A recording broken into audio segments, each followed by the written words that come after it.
And we are live. Hello, everyone. Welcome to the stream. You could be watching from anywhere around the country or the world or anywhere in outer space, anywhere in the galaxy, and I appreciate you for that.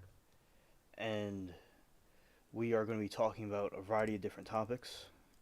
And there is some weather that's sketchy going on, so we will see how it all goes. Now, switching over to the other screen.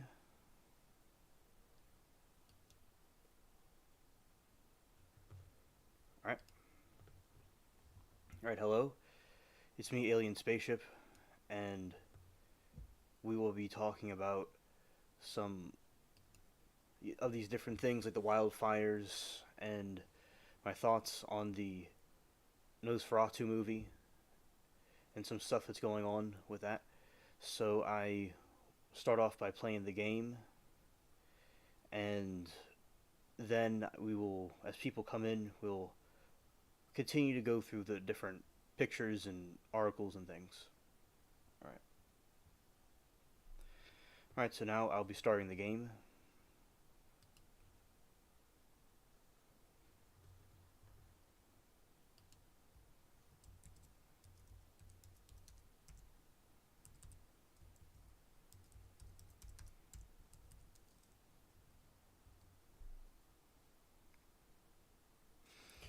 Alright, so now the game is loading.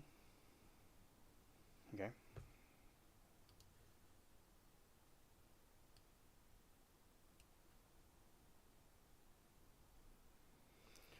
Alright. So, game is loading, and yesterday there were some issues, probably because of the weather or some other factor, but we'll see how this stream goes. And so basically, I will say that the wildfires over in out west are very horrible and very unfortunate that that's going on. And now we'll be switching over to the game stream this time.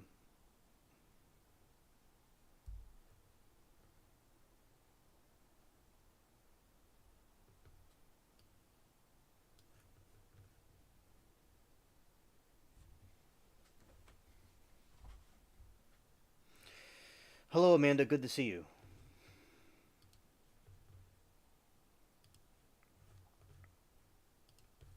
Welcome, Amanda.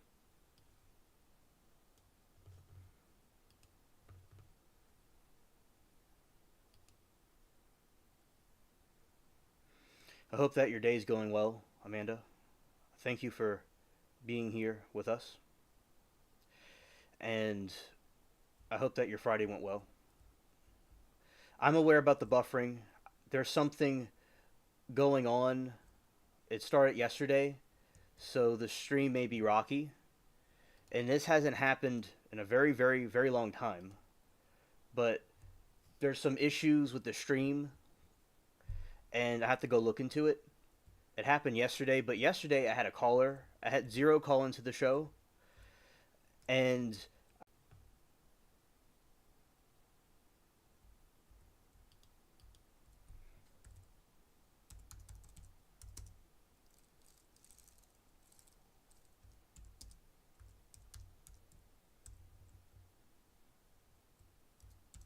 my day was very good.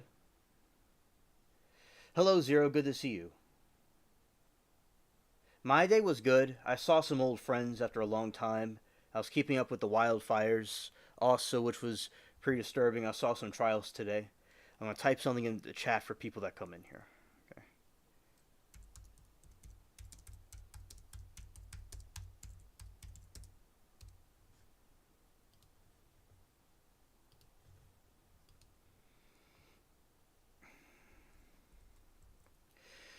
All right. So, hello, Zero. Glad that you exist. Welcome. And I was watching some trial today. This soldier, this veteran is suing CNN. And also, what happened was the different documents and things like that. And, he believes that CNN slandered him.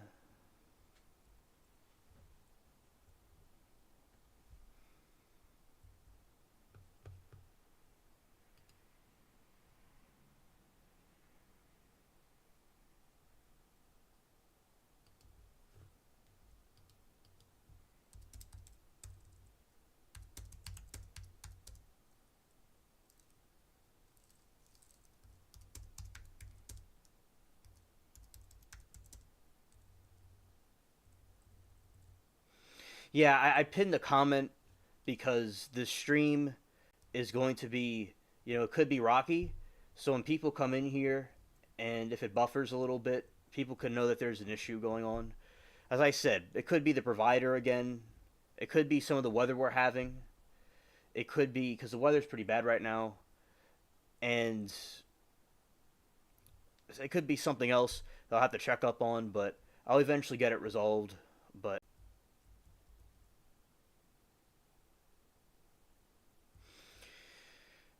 I saw the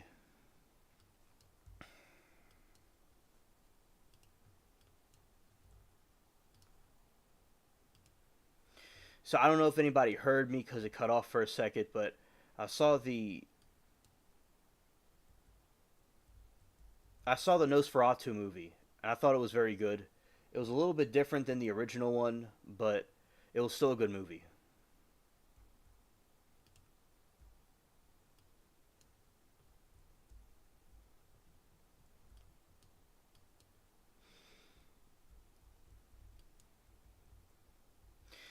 And yeah, I saw the movie, and very nice and dark atmosphere to it, and Lily Depp was in it. And yeah, as I said, it was very good, nice dark atmosphere, and the story was very well done. And whenever Stranded comes through, she's able to come through. I'll tell her, you know, my thoughts on the movie because she wanted to know what they were specifically. And yeah, yeah, yeah. And today I saw a trial. As I said, I was the veteran who's suing CNN, and he might be kind of shady, but CNN I'm not a big fan of. But it was interesting seeing that trial, and I saw a briefing. It's not called a briefing, but it was like they're having a there's a name for it, but I'm just so you all can understand it. It was like basically a hearing, a like about the conditions with the Lori trial, the Lori Daybell, her husband and her deleted children, and his ex-wife. Thank you, Sheree. Thank you. Shout out to you. Thank you. So I saw that today, and it was pretty cool. And I saw some old friends, since I haven't seen in a very long time. Goes out another channel. Hello, Stranded. I was just talking about Nosferatu, and I am going to continue doing that with you. So, Stranded, I beware the stream may have some issues. It is acting kind of goofy, just to let you know. So, basically, with Nosferatu, I thought it was a very good movie.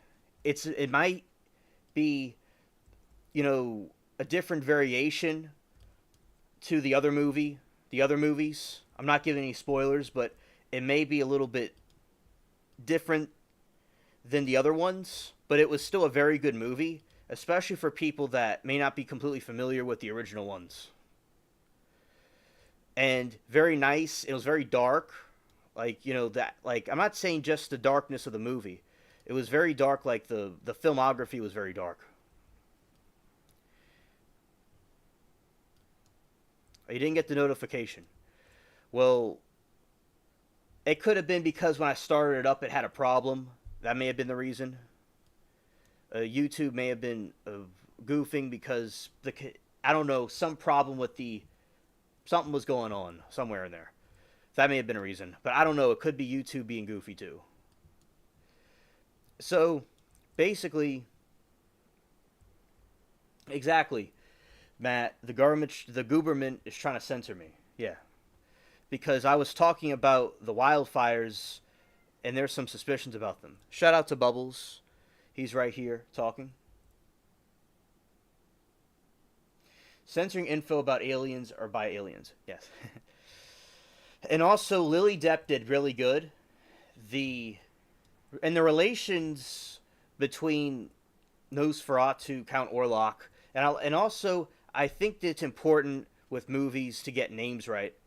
And as I said, I'm not saying anything specific, but I think it's good when they get names of characters right. In 1979, they called him Dracula, but the character is named Count Orlok, and that's what the vampire is called Nosferatu is like the it's what the movie and the story is called, and it has to do with a gypsy Romani word.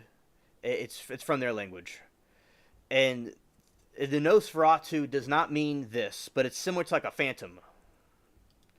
Like, say we would call it the Phantom in our language, and his name is Count Orlok. So as I said, very good, and it's nice to see a modern adaptation of it. And I think this historical significance they put in the movie was very interesting, very good, very good. And I really recommend people seeing it, and I'm glad a new generation would see it.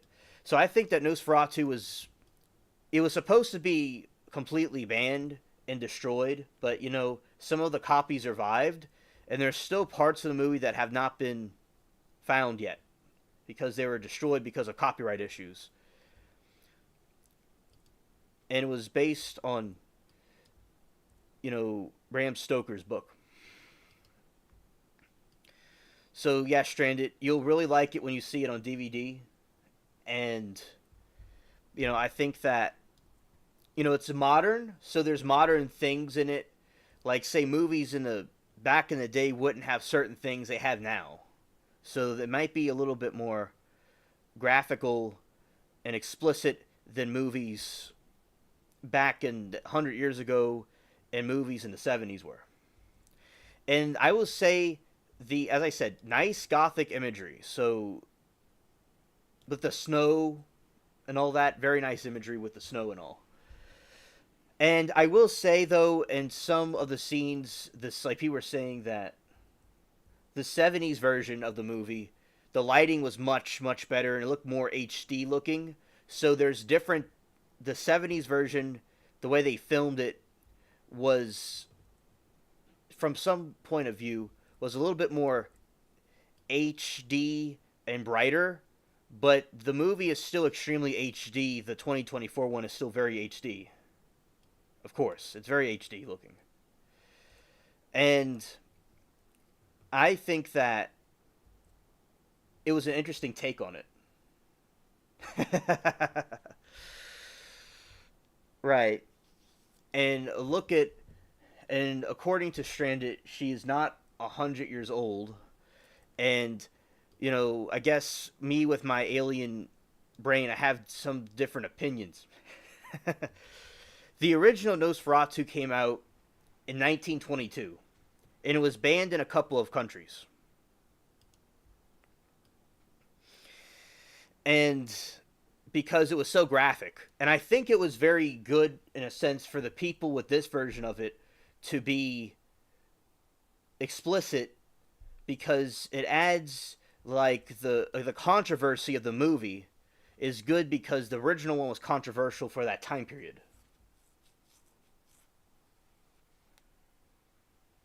Yeah, the vampire looks like an alien. Exactly, exactly. The fallen beings, the interdimensional beings, which, Matt knows all about them. He does business with them regularly. I don't judge him for that. But and I do business with them as well, because I am one. The vampires have something to do with that. Or there's some sort of a hybrid between both, human and something paranormal. In mythology, as I said, in mythology or folklore, things that may not really even be real. But allegedly.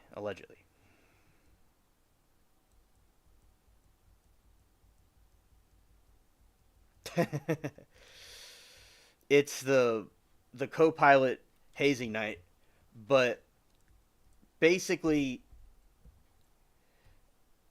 I have nowhere to talk because, hello Duke, good to see you. I am over 500 years old or older because I'm an alien. My co-pilot is much younger than I am. and But without the co-pilot, this ship would go downhill. So shout out to Stranded. She's very cool. And even even though she has to deal with me, the impossible captain of the spaceship.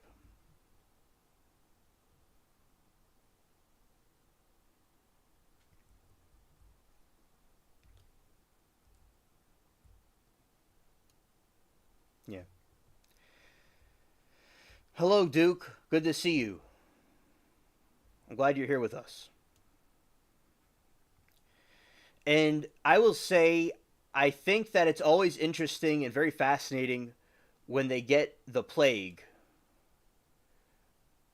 Because this is not a spoiler, this is in all the versions of the movies. That there's a plague that Nosferatu spreads. And he spreads the rats. And all the rats do his bidding. And they go infest everything in Germany. And they cause a horrid plague. That's what they do in every single version. And in like the old version, you had like him in a coffin, and he goes on this ship, this ghost ship, but it's basically a ship, a cargo ship, kind of like an Amazon package. So in our modern time, if they made a modern version of Nosferatu, he would put himself in a box, and he would be shipped by Amazon somewhere. That's like the modern equivalent of it. And he goes with his rats, and he causes a plague. And as I said, the new version is very different how they do it. It's very different than the two other versions. And I think that, as I said, it's a brilliant film. And Lily Depp, now I've seen Johnny Depp, and it's just as you all have seen Johnny Depp in movies. And it's nice to see that his daughter is doing it. Her acting was supreme, okay? Like, it was so realistic. Like, she's very, very good at that. Because they have all kinds of different scenes in it, and they really go full rails with the certain things with the let's just say the religion of Nosferatu, what his religion is, and which is evil. It's not the because he would worship something evil, and they go really hardcore in that. Not giving any spoilers, but it's as I said, this modern age you could do that. You could go really in this different. Yeah, hit the like button. Yeah, thank you, Amanda. It's very just extremely great how in detail they went with that stuff. And Bill Skarsgård, yes, yes, Moloch is one of them. And Moloch's the one you would see the most because people think that's the horned person is Moloch. They don't understand that Satan is a different type of thing, but Moloch seems to be the guy that gets all the credit because for being the devil. So yeah, it's it's interesting when you see occultic things being discussed. I think that it's very good for people to know these different symbolisms and things like that.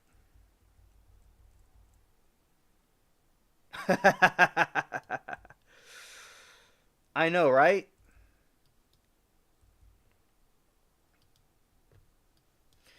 I know, right, Matt? They have to. Why hasn't anyone thought of doing that? And we're coming back. We're coming back.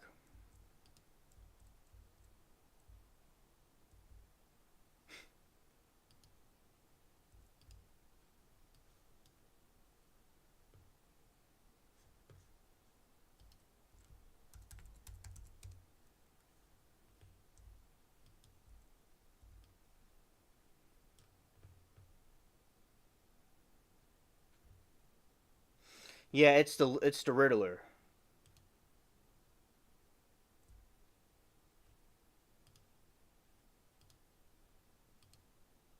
Thank you all. Thank everyone for the patience.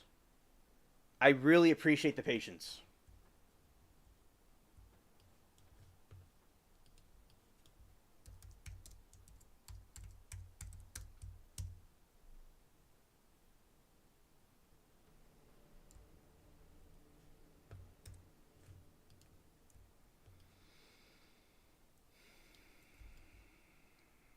All right, so we're going through the ocean. Oh, it's really the Caribbean, not the ocean.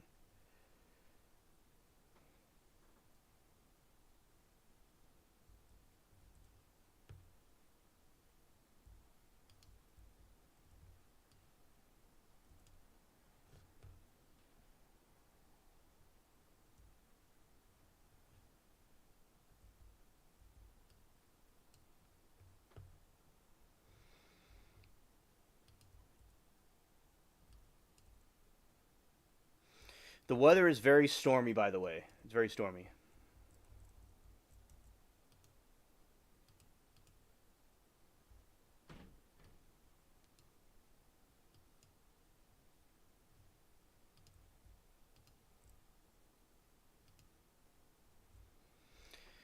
All right. So it seems the wind picked up right when the stream went out. Scared.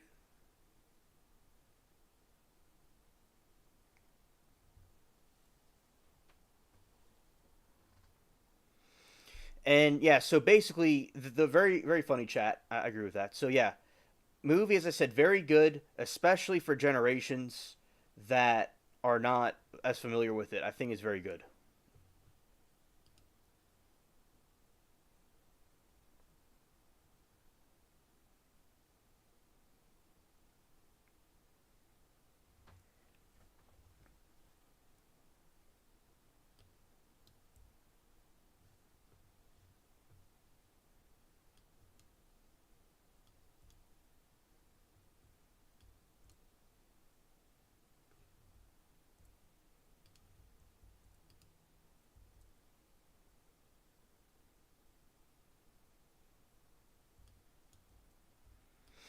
All right, so attacking the ship while we do this. All right, so and also want to talk about the wildfires and things in Greenland as well.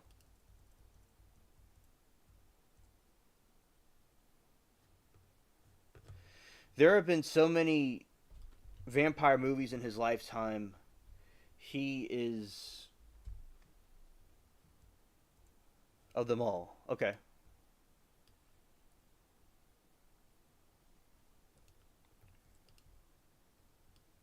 understood. Yeah, there have been a lot of in your lifetime, I'm sure.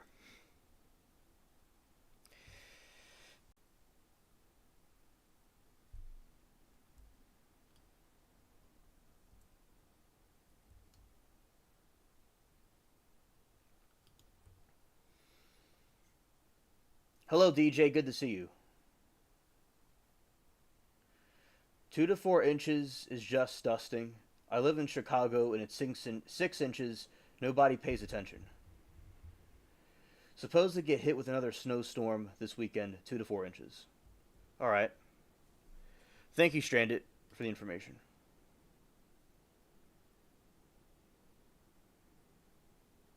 Oh, it's not snowing up there in Utah. Okay. Shout out to all of you if you could hear what I'm saying, and I appreciate the patience.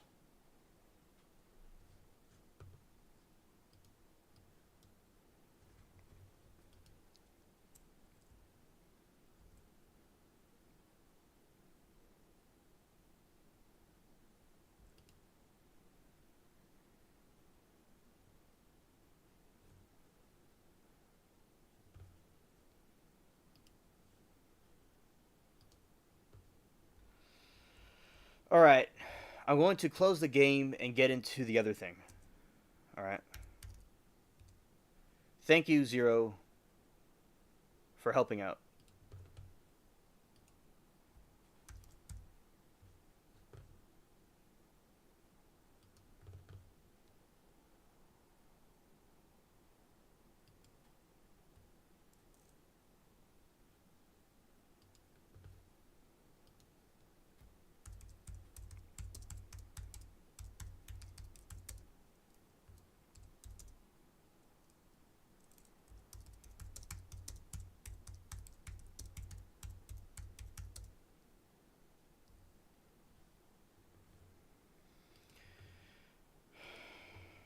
All right.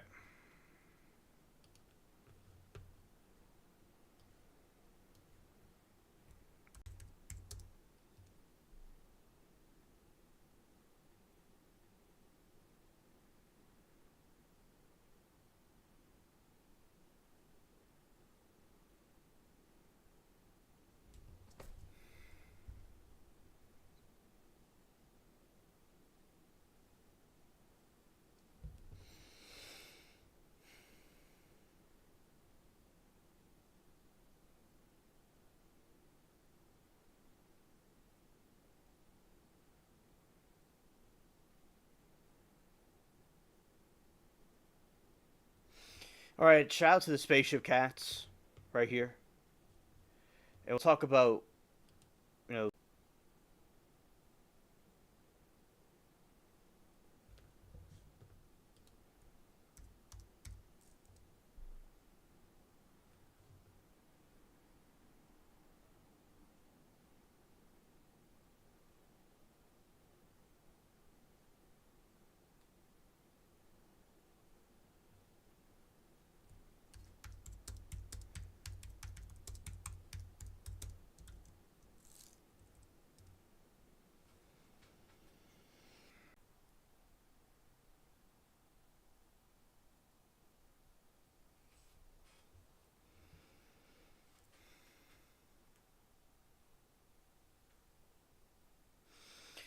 All right, let's see. Let's see what this does.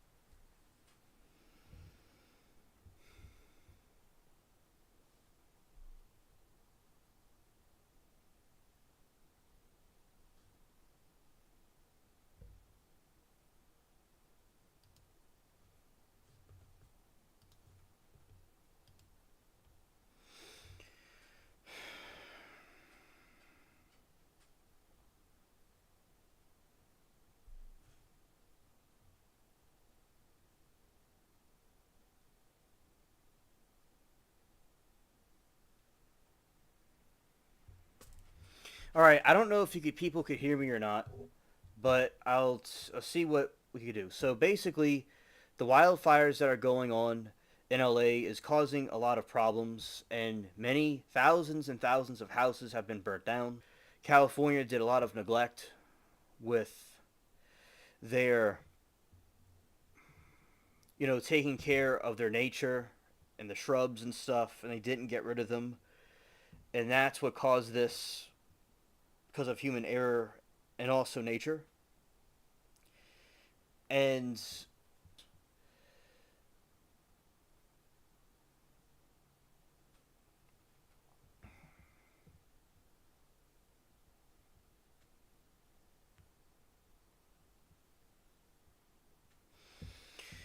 we have snow. Oh my god, it's. I didn't mean to say snow. It's the total opposite. It was basically with all the fires going on. They there's these problems that occurred.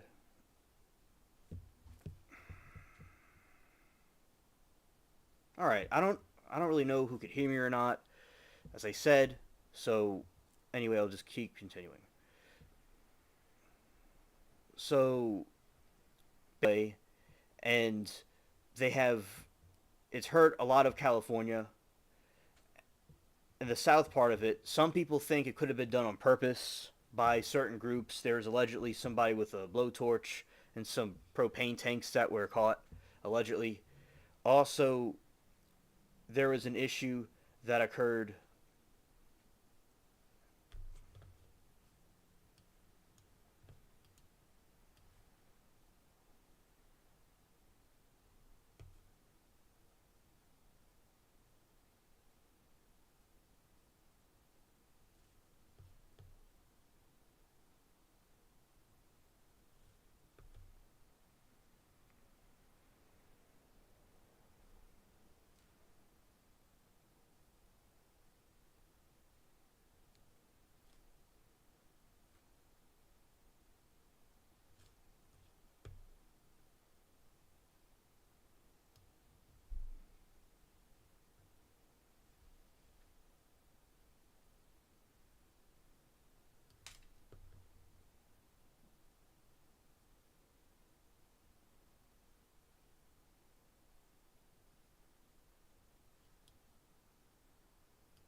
All right, thank you, Stranded, for letting me know because I don't know what people can see or can't see.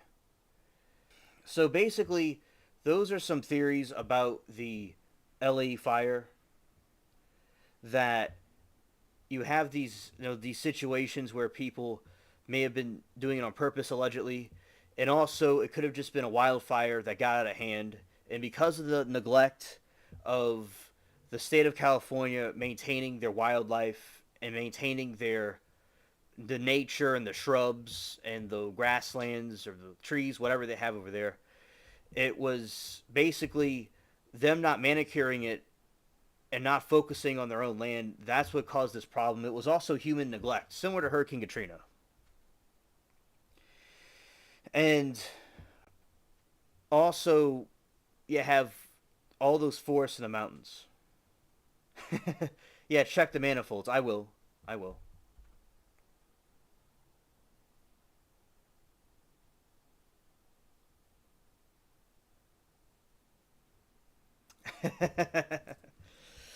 That's hilarious. That's hilarious.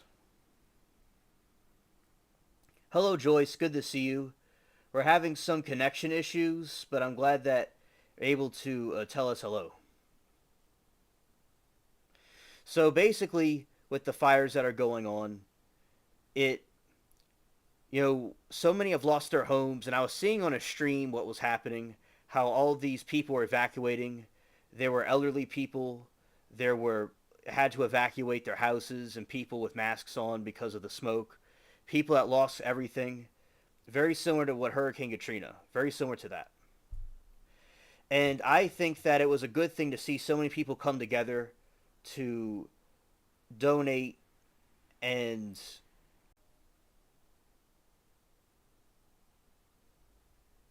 all right. So basically,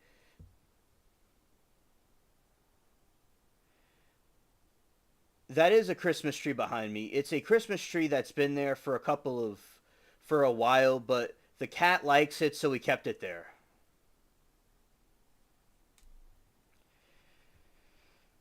So the cat likes the Christmas tree, and it was put up there a couple of years ago, so we kept it for the cat because it liked it, and also the it brings kind of light to the room.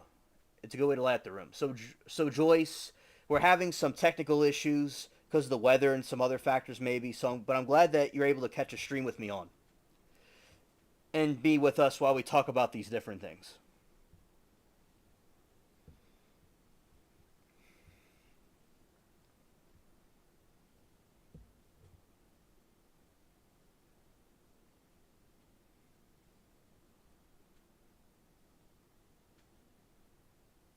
Yeah, and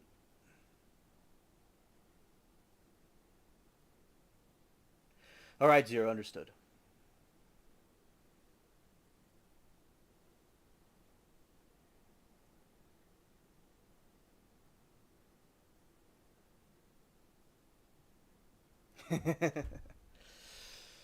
That's funny, Joyce. And so basically, yeah, Strand said, funny. I seem to recall a few years ago a president said something about getting the dead bush cleaned up and the fake news lying at him. Yeah, well, basically, the fake news and stuff like they'll do stuff like that, and basically, I think that over there with the fires going on, they should have, in my opinion, kept more maintenance on the the all those bushes and shrubbery over there. I think they should have done better with that. And because you have a lot of winds happening, and when these winds happen, they will spread these sparks all over the place, and then it just spreads all over and causes a big fire. So it's very unfortunate for the people in LA to go through that. And so those are different theories about the wildfires and what people think about them. And as I said, it was very horrible to see as the fire approached closer and closer.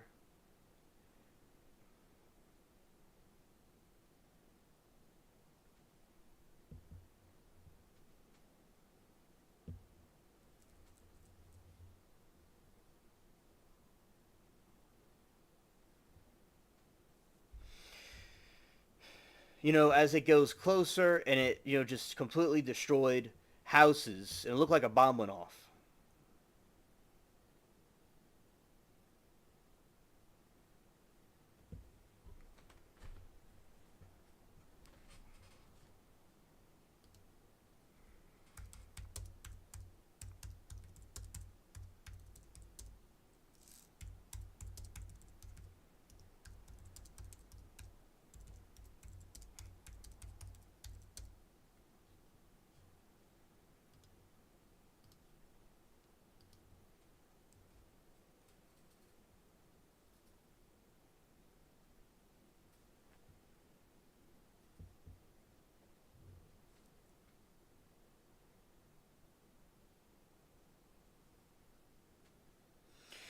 Oh yeah.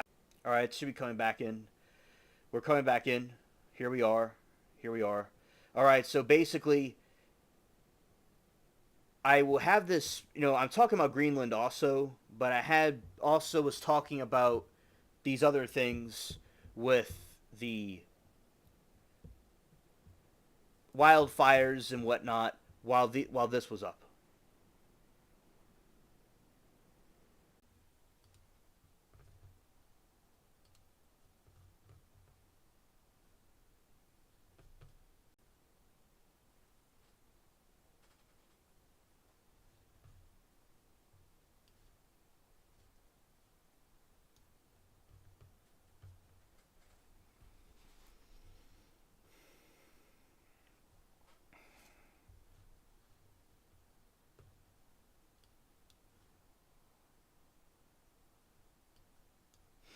That's really cool, Joyce.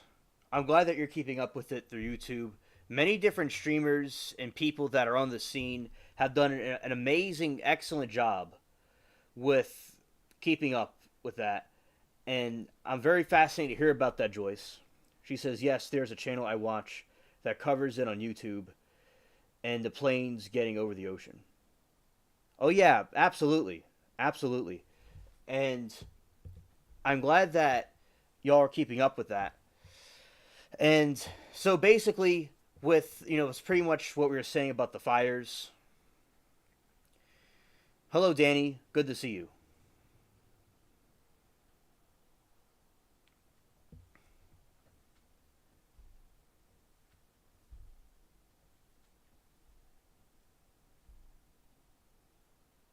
So basically, I'm glad that you all are also keeping up with the fires, and many have donated, and many are like keeping united together in spite of the circumstance. I think unity is a good thing to see.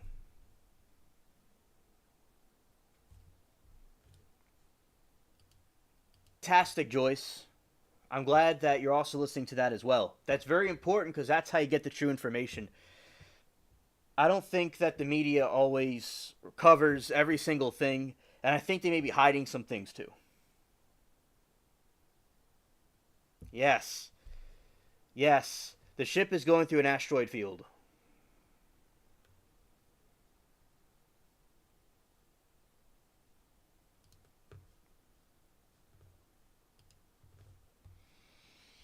I like that, Stranded. That's a good one.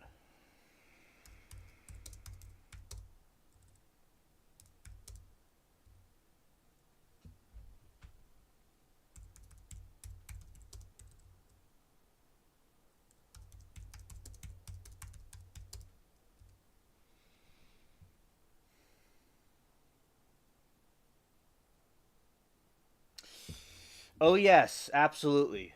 Absolutely.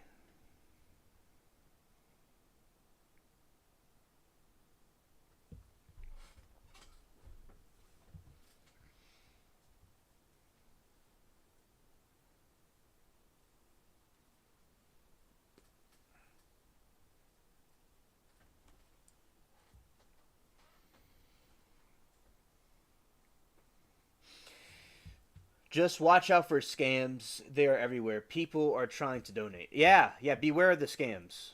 Beware of them.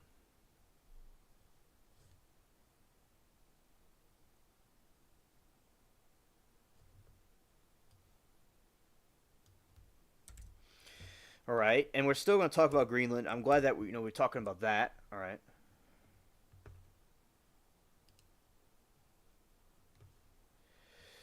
Yes, that is true. That may be going on, and I will say that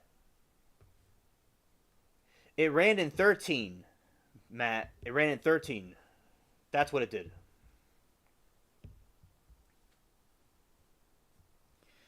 Right, right. It's funny, Matt. Yeah.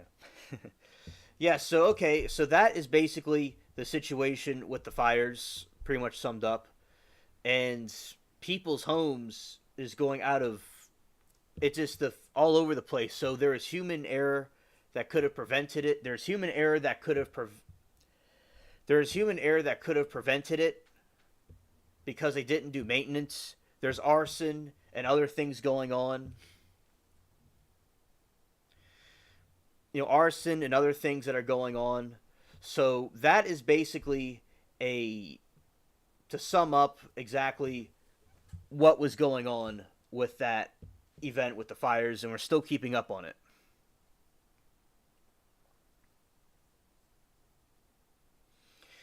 Down my way, and it's messing with the stream.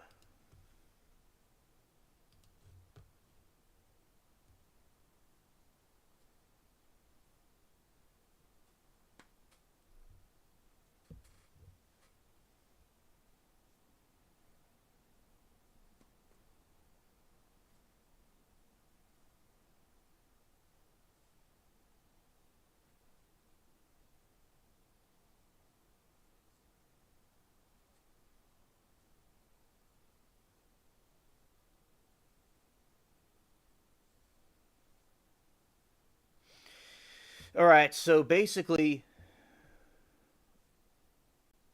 all right.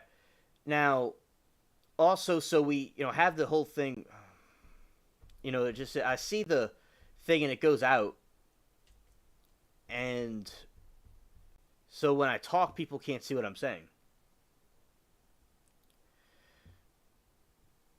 All right, so basically, that is a summary of the information about the wildfires, and I appreciate everybody's insight on it.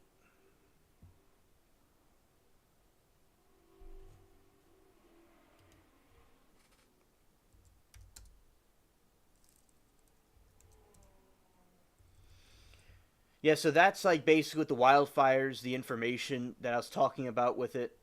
You know, that's basically up to date with what I was saying. I'm glad that you're enjoying it, Joyce. I'm glad you're enjoying the fun spaceship. In spite of the asteroid field we're going through.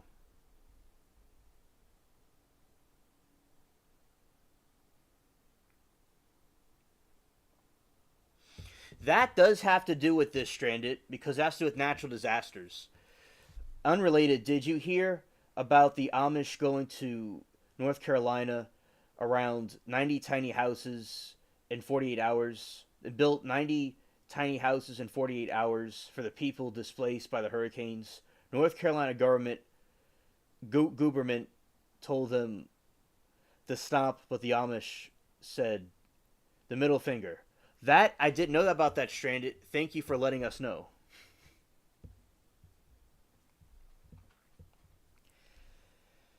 So good for them. Shout out to the Amish.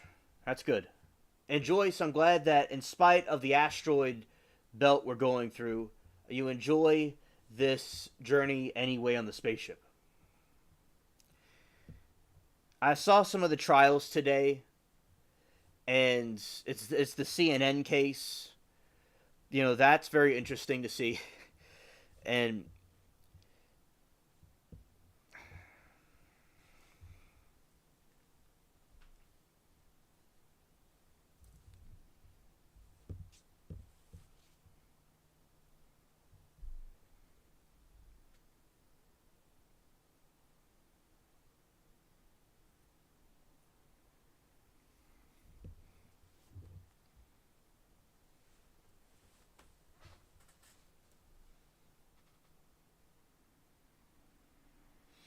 well, yes, yes, Joyce, yes, Joyce, absolutely.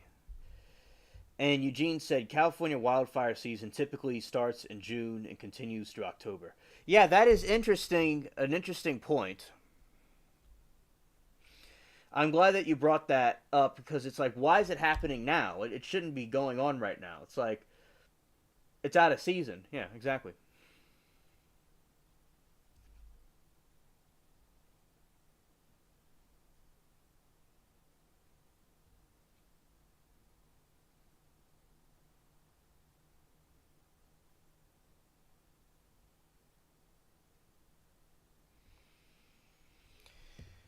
Seeing all those homes get destroyed is really heartbreaking.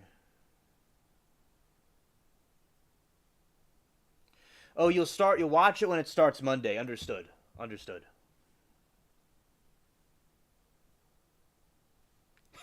Yeah, shout out to the force field. They don't like it when people are self-sufficient. They want an unprepared position. They care about one thing only, and that's the Guberman's condition.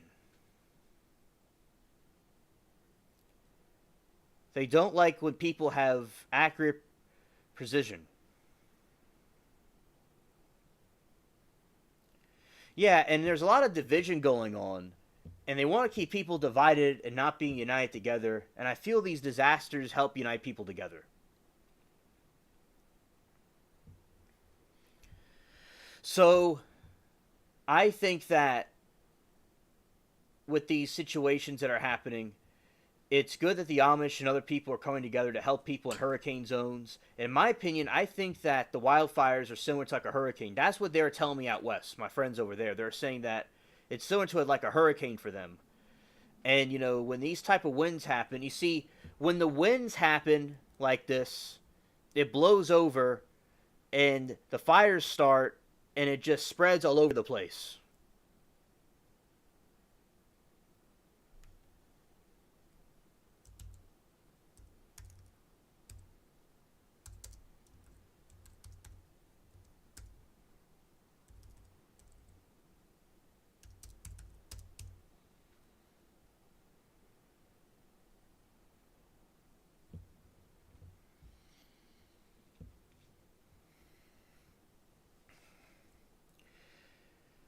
The Gavin scumbag going to resign. Gavin's going to stay there for a very long time, and he likes it there. Correct, Joyce. The winds spread the embers, which caused the spreading. Absolutely, that is true. And with Callie not taking care of the shrubs and stuff over there and clearing out things, that's what makes it even worse. You know, there's so much crime over there. There's so much homelessness and people doing drugs. They're not caring about doing the right thing to help their people out.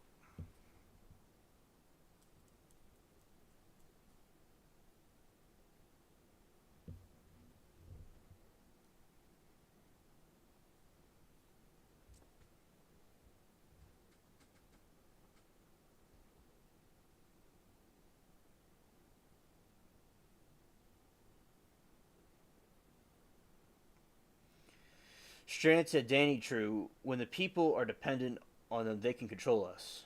They want to keep us divided because they're terrified what we'll do to them if we're united. Exactly. Exactly.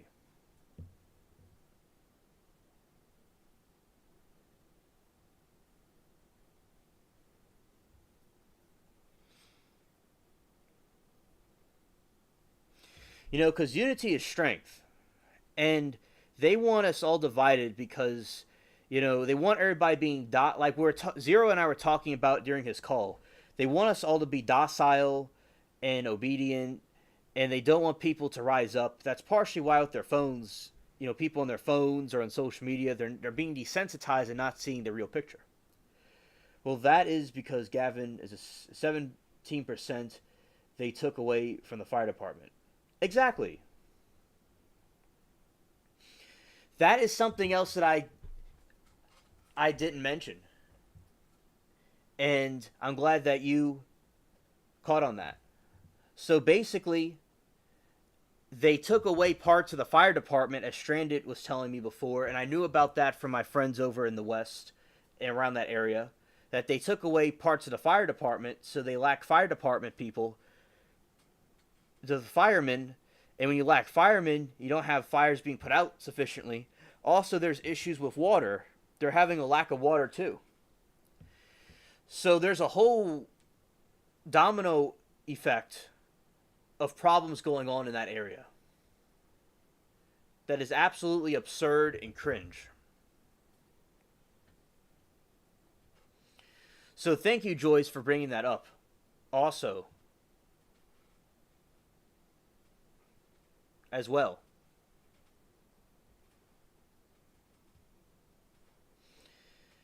And they reap what they sow. Their whole country's burning down, and probably people don't want to really live there. People lost everything. It's just, all this being correct and all these taking this and that and this jab and that jab, it's like, it's not, all they did was cause their own problems.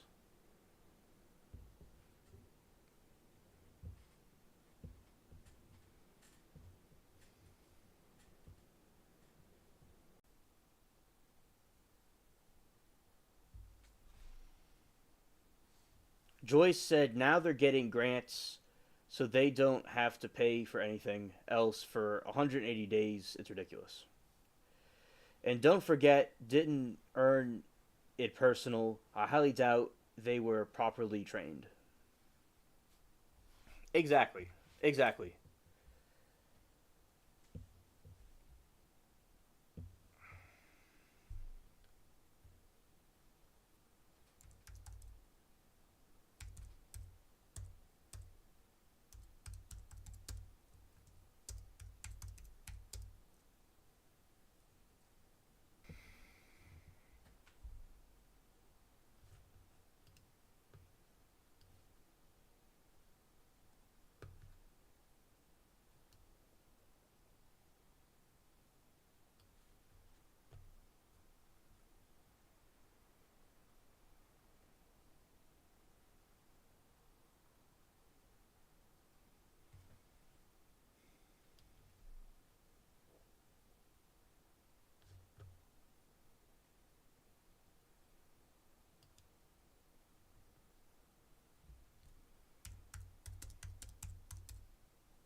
And they can make commentary on something. It's also a call-in show, but nobody has to do it. Just some people like to call in, either through phone or the StreamYard. Yeah, look at StreamYard. The StreamYard thing works fine. Right now, if it wasn't, we're having some issues with the stream. But if it was, but we'll get. But if it was, but we'll get you on here. We'll get you on here, Danny.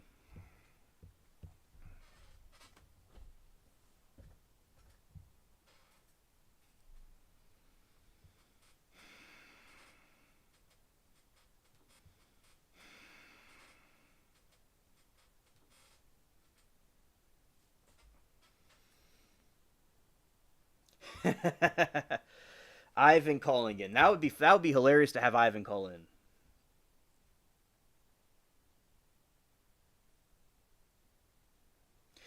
Well, that's understandable, Joyce. You can remain a mystery.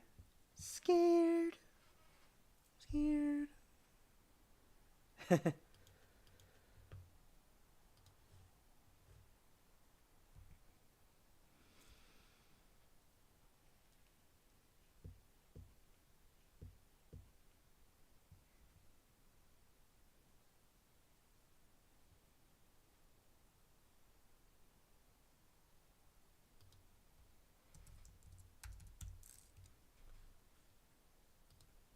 Yeah, Stranded. Stranded likes to hijack the ship. That's true. She's a great caller on the show. She's called in quite often, and Stranded does amazing calls. Her calls are excellent. I always like it when she calls in.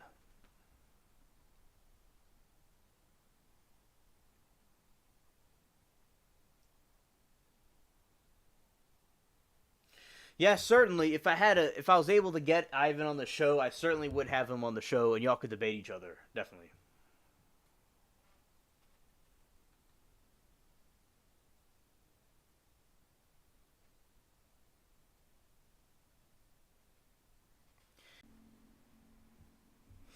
All right, so Joyce, I thought that you might be AI. That's what I thought. And you like a good debate. That's great.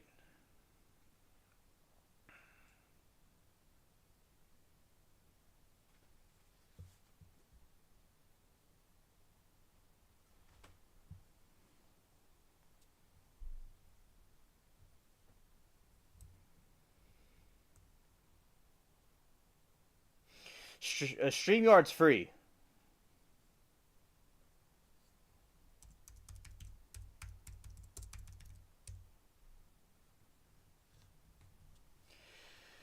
Also, I'm a bit of a chicken, Joyce, because I don't know. I thought you're AI, and just got a face mask on, and I don't want to scare your viewers. Yeah, I mean, my good. That's good.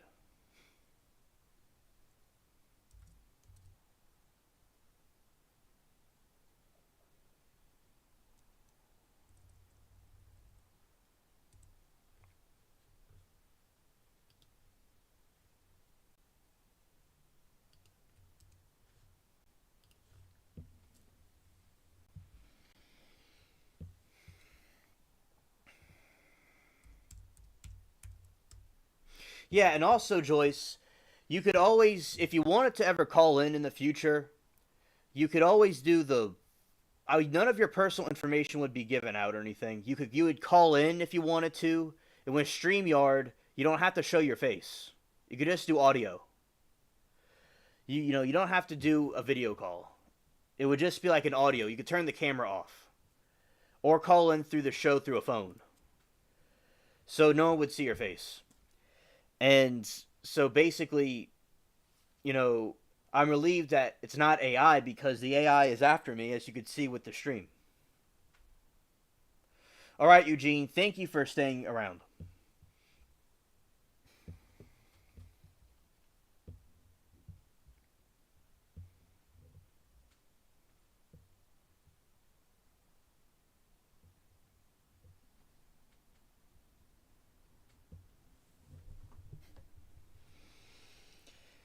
All right, so basically, Joyce.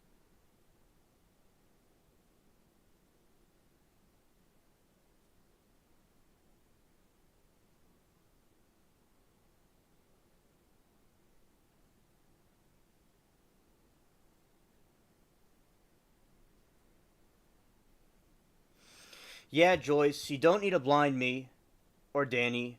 I have to fly the spaceship, and you might cause us to crash with your beauty. Exactly. So I'm glad that you're considerate and you won't have us crash on us with your beauty on the show.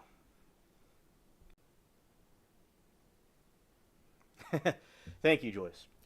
And also, anybody could just chat if they like. You know, you could just stay in the chat and talk there.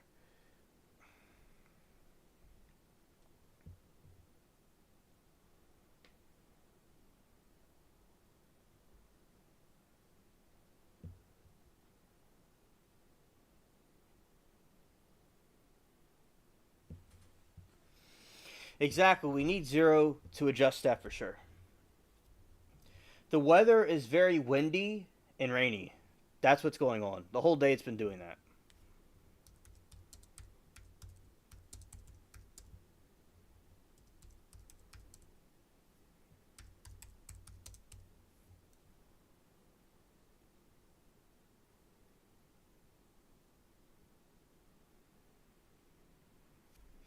Yeah, it's been rainy and windy all day. All right, Joyce.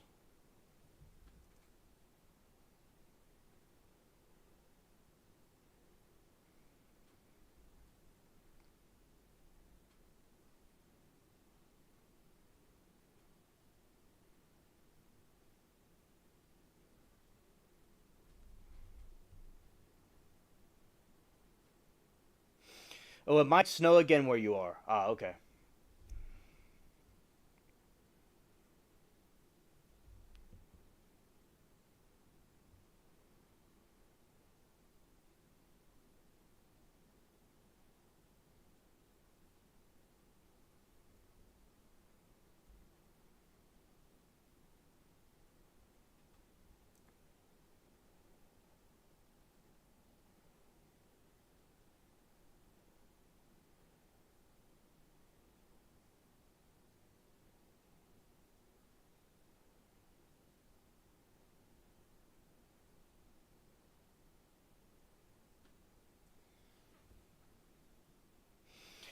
The invisible alien. Right. All right. So my body isn't built for the cold. I should be living in the deep south somewhere where it's hot. Well, we're in the deep south. It's very cold right now.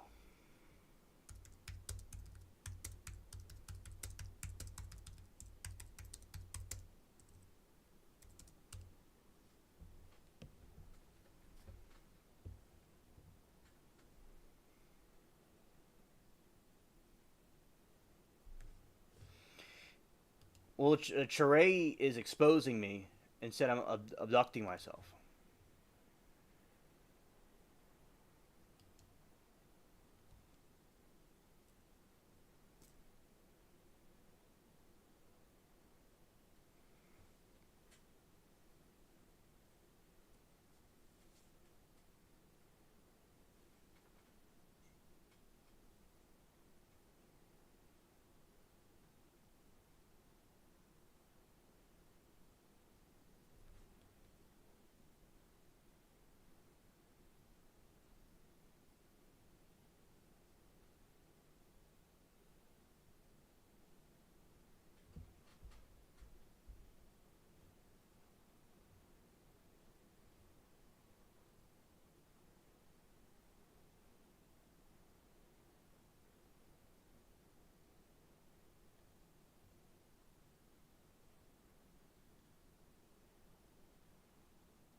Yeah. I understand. I understand. Swapping places. I still prefer to be here, and I don't mind it here. I don't. I like the cold. The cold doesn't bother me, or the heat.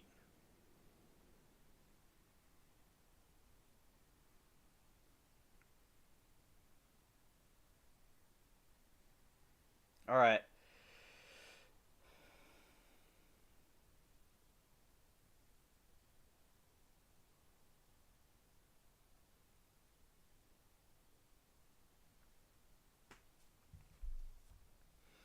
Danny said, "So I heard y'all are going to buy Greenland." All right. So Danny, basically, with Greenland,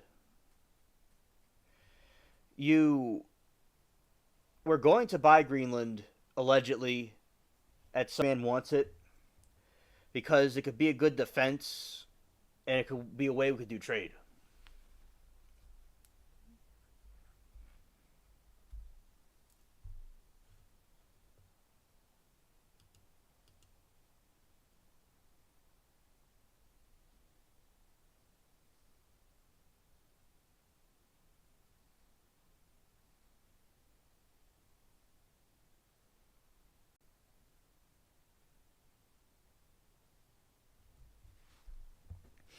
All right, Joyce, welcome back. So they're going to try to get Greenland when the Orange Man gets in, allegedly, or they might do trade with them. We'll see how it goes. They will go and maybe even use military force, which I don't know if they really will do that or not. But in Daneland, the Danish and Greenland were saying they're not for sale. So we're gonna see how that all works out. And there could be trade with Russia, and also defense against Russia too. Yes, the entire world is ours. Yes.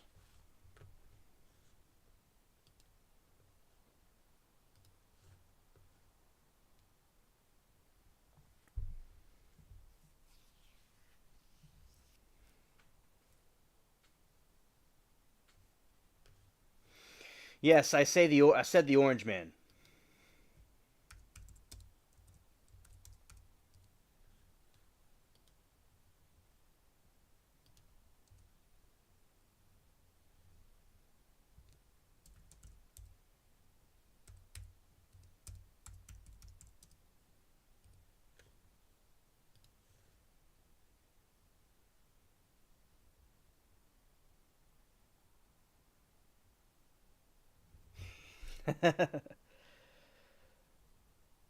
All right, so I'm gonna read a little bit about Greenland. Hello, SC. Good to see you.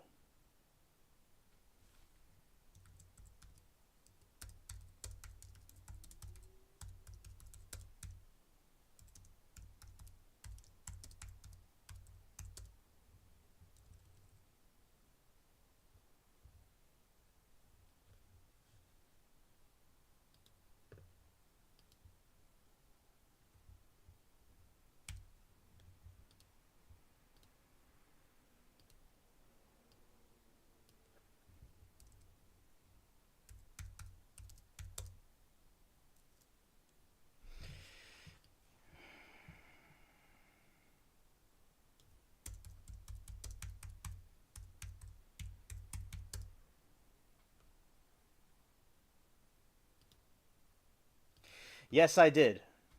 Yes.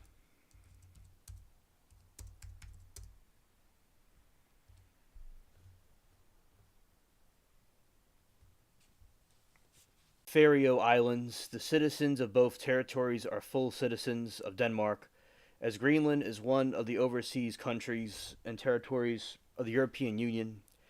Citizens of Greenland are European Union citizens. The capital and largest city of Greenland is Nuuk. Greenland lies between the Arctic and the Atlantic Oceans, east of the Canadian Arctic archipelagical no archipelago. It is the world's largest island and is located at the northmost point of land in the world. Kaklubin Island of the northern coast is the world's northmost undisputed point of land. Cape Morris Jesup on the mainland was thought to be so until the 1960s.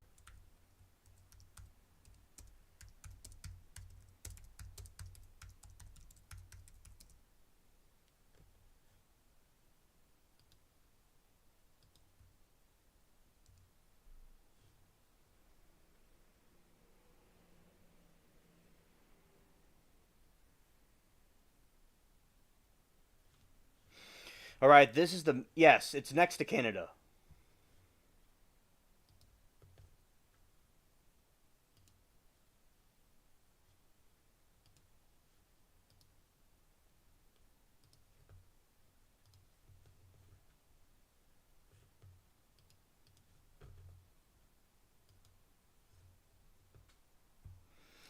All right, that's Greenland. It's right next to Canada. It's basically on Canada.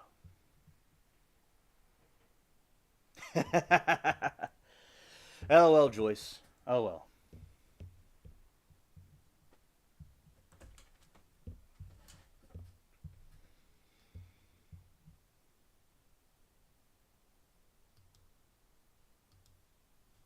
So yeah, that's where it is. Through part of the continent of North America, Greenland has been politically and culturally associated with Europe. Specifically, 986, Greenland has been inhabited at intervals over at least the last 4,500 years by Cipher, no circumpolar peoples whose forebears migrated there from what is now Canada. Norsemen settled in the inhabited southern part of Greenland beginning in the 10th century, having previously settled in Iceland. In the 13th century saw the arrival of the Inuit.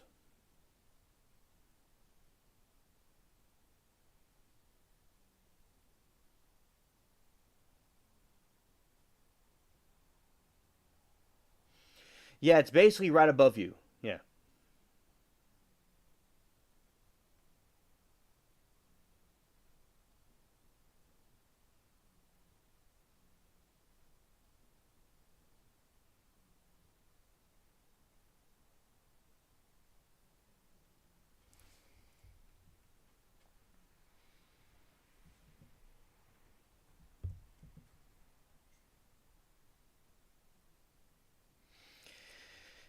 In the early 17th century, Dano-Norwegian explorers.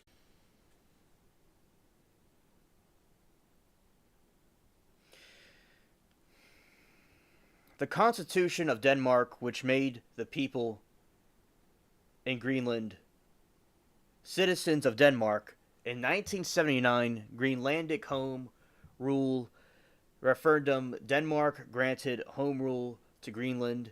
In the 2008 Greenlandic self-government referendum, Greenlanders voted for the Self-Government Act, which transferred more power to Danish government to the local Naalakkersuisut Greenlandic government under the structure. Greenland gradually assumed responsibility for a number of governmental services in the areas of competence. The Danish government retains control of the citizenship, monetary policies, monetary policies, and foreign affairs, including defense. Most residents of Greenland are Inuit. With the melting of ice due to global warming, it's Europe and North America. In the Arctic zone, Greenland is interest to great powers, including Russia and the United States. Zones.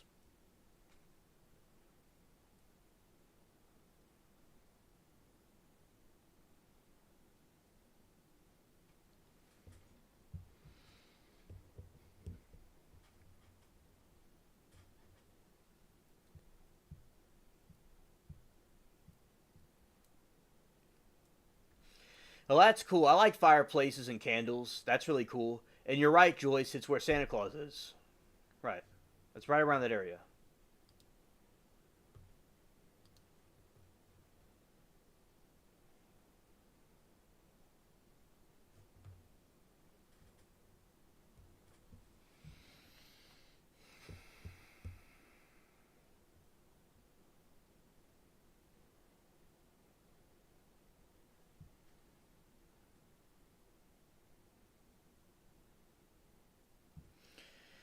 Greenland gradually assumed responsibility for a number of governmental services in areas of competence.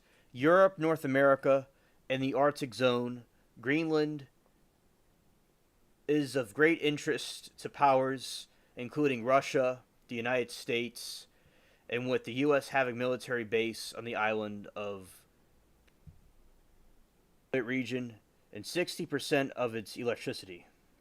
Production comes from the renewable energy of the hydropower, and it's an interest to Russia and to the U.S.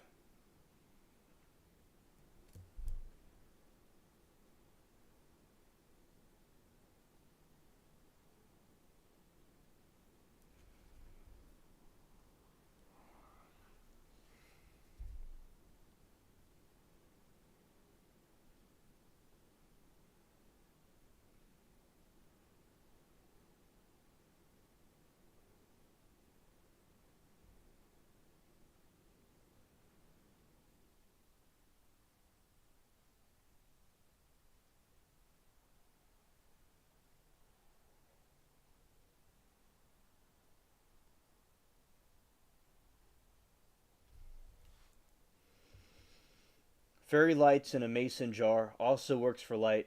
Also, do they have light bulbs that are rechargeable so you'll still have light if you lose power? Just a few tips. Thank you, Joyce, for that.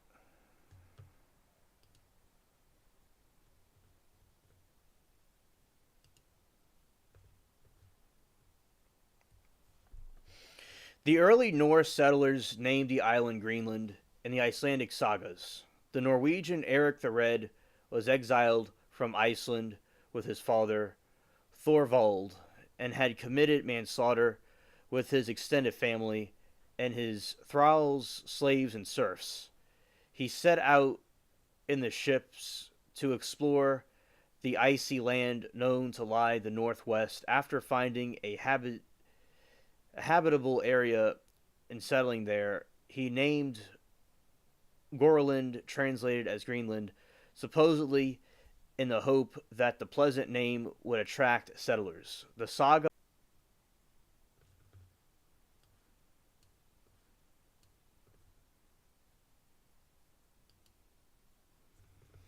All right, good night, Sheree.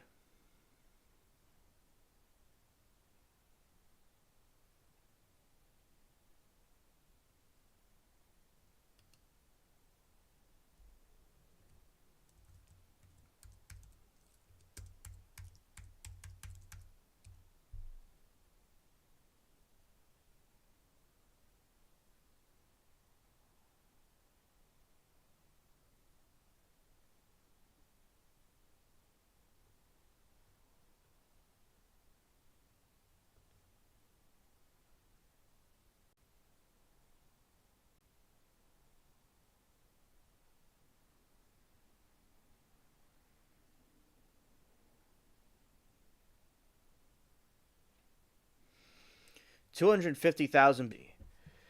And from 2400 BC to 1300 BC, the independence of culture existed in northern Greenland. It was part of the Arctic small tool tradition. Towns, including the Tela Assyrian, appeared.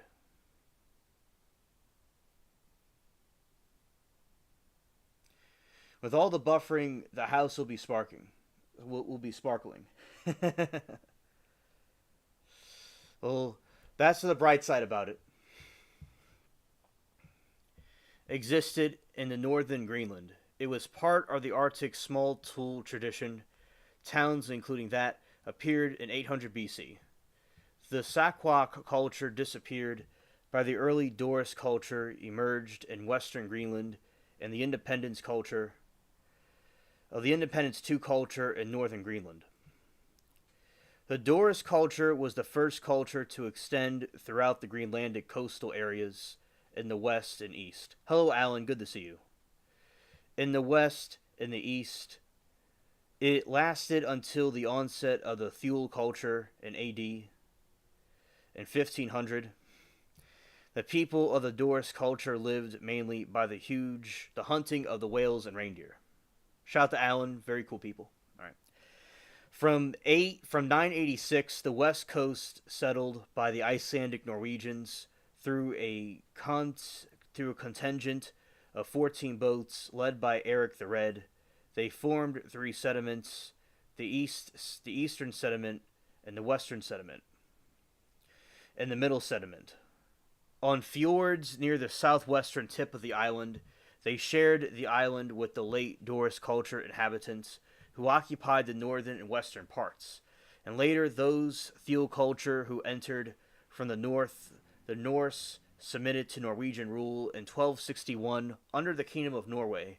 The Kingdom of Norway entered the personal union with Denmark in 1380, and from 1397 was part of the Kalmar Union. The Norse settlements such as Brahalio traveled through the centuries before disappearing in the 15th century, perhaps on the onset of the Little Ice Age. Experts except for some runic inscriptions.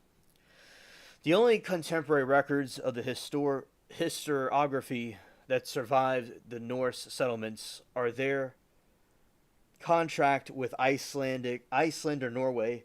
The medieval Norwegian sagas historical works mention Greenland's economy, the Bishop of Gardar, and the collection of ties. A chapter of Konung's Sagaya, the King's Mirror, described the Norse Greenland's exports, imports, and grain cultivation. Alan, we were talking about the wildfires before, and I was talking about my review of the Nosferatu movie, and now we're talking about the history of Greenland. I recommend the Nosferatu movie. It's a good movie, Joyce and Alan. See, Joyce, I'm into like scary movies and stuff, but there's a remake of Nosferatu, and basically what happened was, but it does have to do with Scandinavian history. It does, but it's about Greenland's history with Scandinavia. So that is, they're right. It is about Scandinavia, but also about Iceland. I mean, about Greenland. Scared. Scared. And Joyce, a thing that I do to be funny is I say scared. As I make voices. And so that's what that means when I say scared. Scared. You don't love scary movies. As I said, I am just an AI alien, and I've been twisted by the other dimensions. Comfort. Yeah, that's a funny one. Comfort. Oh, you do love scary movies. All right. And I. Oh, okay. Well, I'm glad that you like the horror movies too. And I recommend Nosferatu if you haven't seen it. And it's not completely similar to the original ones. There's some differences with it. But they have a lot of good. It's a very good movie. And it's very dark. Like, it's dim lighting. And I think the other movies, like, say, the one from 79 was a little bit brighter. The one before that was a little bit more, it was black and white.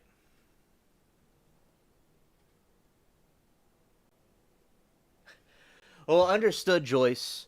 And I love the older movies, too. Like a Creature feature I go to, they'll be playing a movie a little while from now after the stream's over, but basically I like the older movies too. And Nosferatu is based off of the original Nosferatu in 1922. They made a remake in 79 and a one this year. And also, Joyce, a thing I want to mention about, you're saying before you're wearing a green mask. You see, with the asteroid belt we were going through, I couldn't really get... You heard what I said about the stuff, but I also want to add that it would be welcomed here to have a green mask on the show because we're all aliens here. You're welcomed. But I honestly am a bit of an AI alien myself. And I go through different dimensions. But all of us aliens come from different places and different planets. And I picked up the stranded life form on a stranded planet one time. So yes, I recommend Nosferatu. It's a good movie.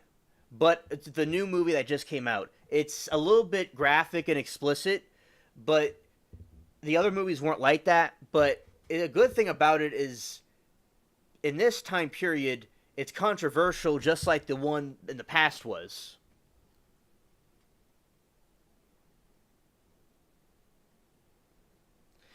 Thank you. Thank you, Joyce. I am looking forward to that. I will not be scared. Not at all.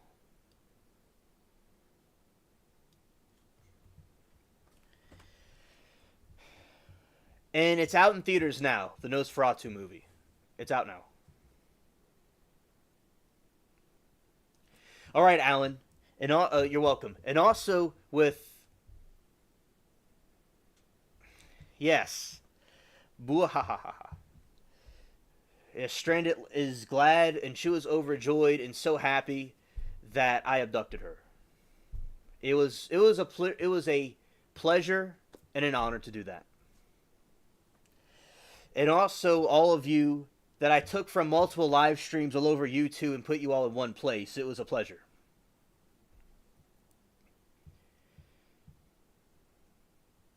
We all are in another dimension. I'm alien spaceship, and with these verses, I put you all in suspension. Not even enough time for Iceland to try to rebuke and make a pension. The Orange Man will put them all on suspension, including Denmark. Denmark better watch out, and they ought to stop lying because patience has limits. That's what Denmark must remember. Because they will be charred up like hot embers. Look at me. It's cold like December. Let's head to Mars before Elon gets there. Faster than a grizzly and a polar bear. I'm sitting in my rhyming chair. All right. So back to the Norse stuff. So also the wildfires, Alan. There's allegedly some arson going on. There may be some people with propane tanks and a blowtorch that may have set some of the fires off. And the California completely neglecting to take care of the forests and the wildlife over there and not manicuring the shrubs and stuff. When these winds that come in that we're all experiencing a cold front over in California, they experience winds too, but it causes wildfires over there when they have winds like we do. Like we all get these type of cold weather. Over there they have hot weather with blazing fire. And the embers and the wind carries it around. And many lives have been lost. Some lives have been lost. Quite a few lives have been lost. Thousands of houses and property has been burned down, and I saw in the live stream it unfolding, all the smoke and fire coming in. A bulldozer had to clear out the pathway for the fire trucks to get through, and that delayed people to try to see what was going on with the firemen trying to save houses. So it was very devastating. Many elderly people having to leave. It was a heartbreaking scene to see.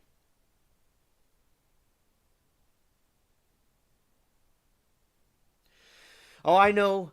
And thank you, Alan, for clarifying the other part of it. They let him go. Yes, because they couldn't find anything on him. I know. It just, in my opinion, I think there's something going on with that. Yes, you were abducted by the alien spaceship from your planet that you came from. And I can do it so in such a sequestered manner. I'm like always an alien invisible.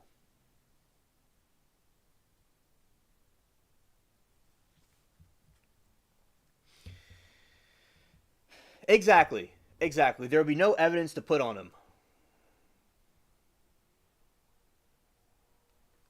Yeah, alien is sneaky. I go and lurk and start peeking. I reap the harvest. Call me Grim Reaper because I've been reaping. I don't know what sleep is. I haven't been sleeping. Count Orlok Nosferatu has been creeping. And that is great. Cut the cake.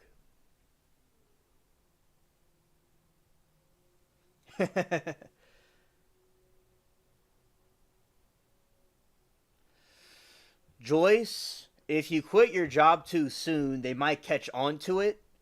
So wait about 2 weeks to do it. And then that'll be good.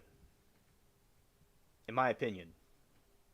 Because if you might look too suspicious, although it doesn't matter what they think though.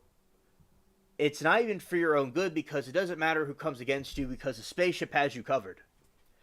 All I'm saying is if everybody knew about it, they would want to come on board the spaceship. And if we have to filter out the pyrite from gold, and we do not want any mold, as it was foretold.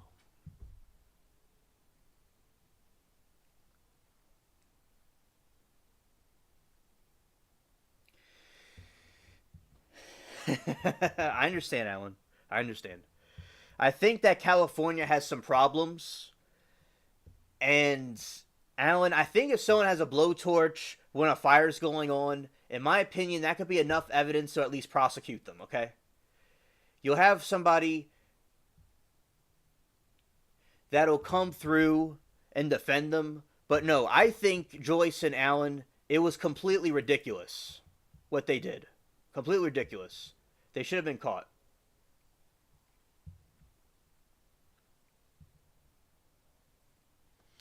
Zelensky tweaking right now.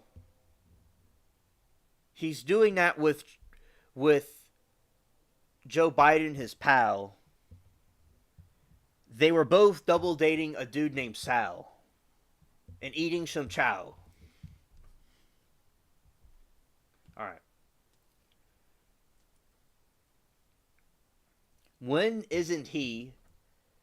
Exactly. He always is. Tweaking is his business. And saying a little bit more about the Greenland situation.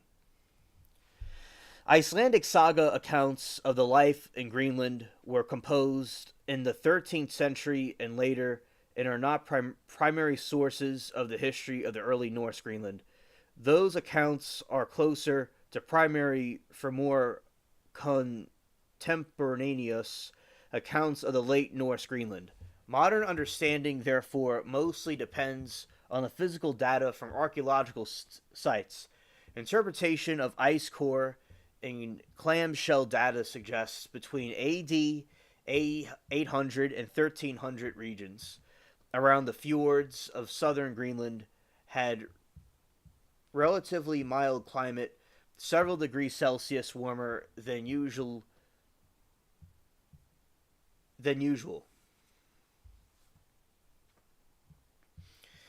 Several degrees Celsius warmer than usual in North Atlantic, with trees and plants growing and livestock being farmed, and barley was grown as a crop in the 70th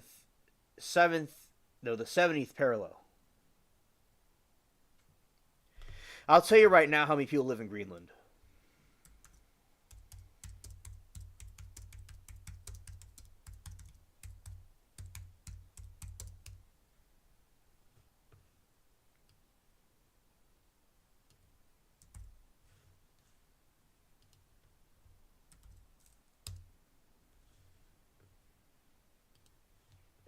Scared. Scared.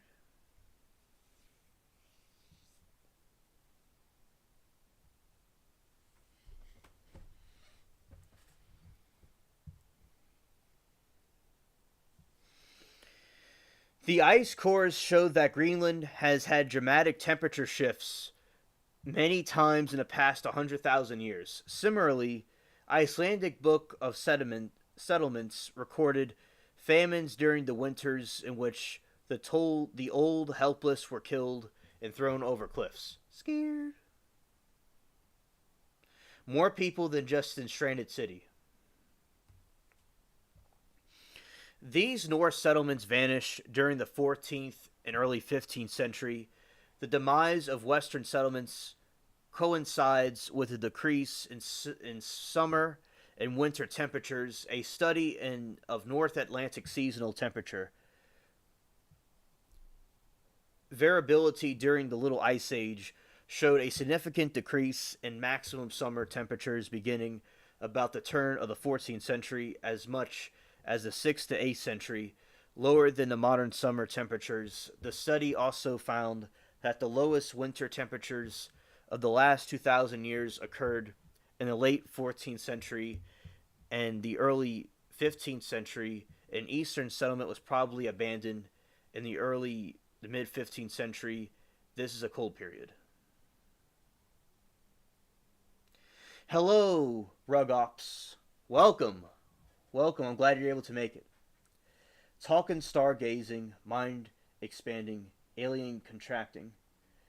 Hitch a ride to Alpha Centauri. In the 0G, it's hard to stand. I wouldn't mind, but drop me back off in Greenland. Bars. I like that. Shout out to you. I'm glad you're able to come. I saw you earlier over there in Smoking Skin. Glad that you came over. And Joyce says, I will put in the 2 weeks notice, and good to know I can keep a secret. Absolutely, Joyce. Absolutely. Yeah, don't forget the toilet paper.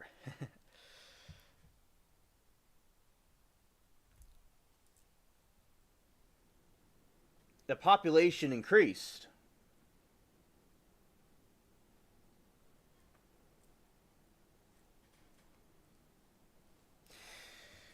I also want to tell you, Rug, since you're here, is that I was talking last time about the orbs and the drone sightings, and basically there's drones that are appearing, as you know, that I believe are from the United States, but they were going by these orbs, and there's two drones that went up to an orb, and then one of them was shot down by the orb.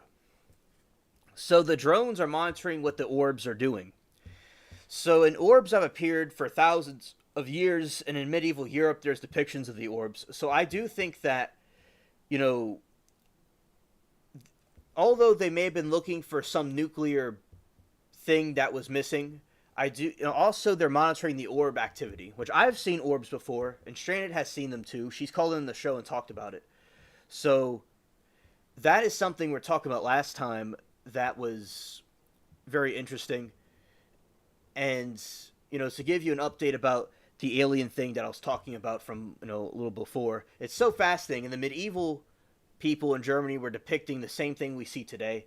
And thousands of years ago in the caves and stuff, they depict the same type of UFO beings that we see today, and the grays and stuff like that. So I'm glad in our modern time, it's more widely accepted about talking about aliens than it was before. So, and on here we talk about very eclectic things and all kinds of different topics. But I want to give you the insights on the alien thing we were recently discussing. Thank you for being here, and all of you. I appreciate all of you being here, and the patience that y'all have when we were having problems with the stream earlier because of the weather and whatever else. I appreciate the patience. And chat, very mature, making it funny. And we were going through an asteroid field. The spaceship was going through an asteroid field. So I really appreciate everybody's patience and mature actions. I really appreciate you all very much. Thank you.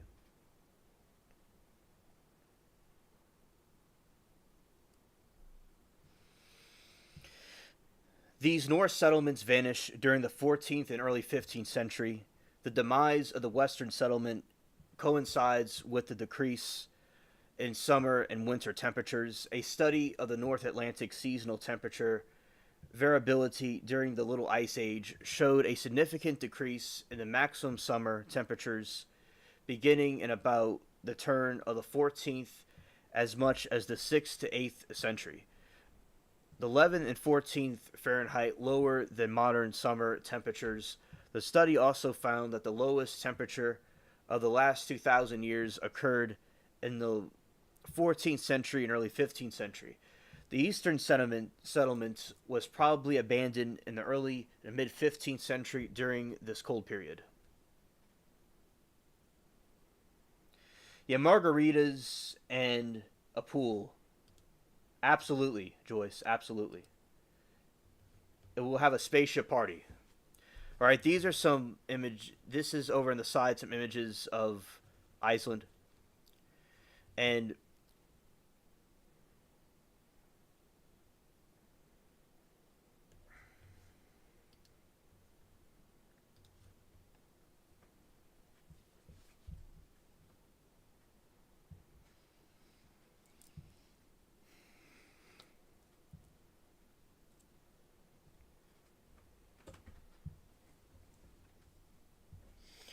happy to have made it. Yo, the best video about the drones I've seen was a podcast that Sean guy, that exposed the Cybertruck guy's email manifesto.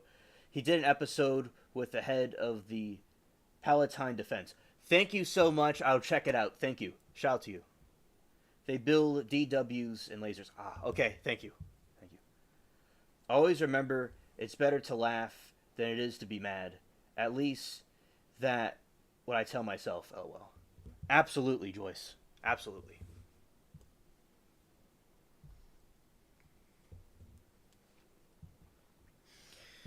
Theories drawn from the archaeological excavations. All right. Shout out to you, Joyce. All right. Theories drawn from the archaeological excavations of the Herjolfansianes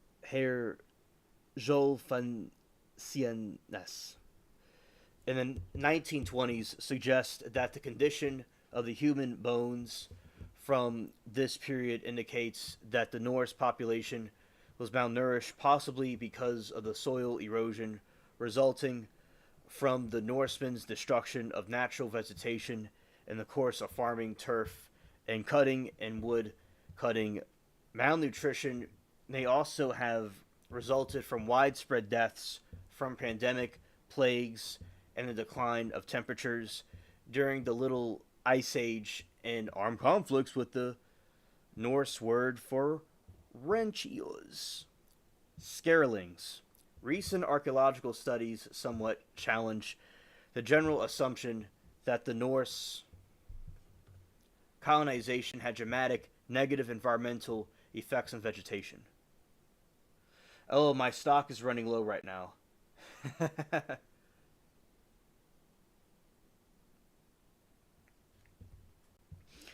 Data support traces of the possible Norse soil amendment strategy. More recent evidence suggests that the Norse, who never numbered more than about 2,500, gradually abandoned the Greenland settlements over the 15th century as walrus ivory, the most valuable export from the Greenland, decreased in price because the competition with other sources of higher quality ivory, that there is actually little evidence of starvation or difficulty.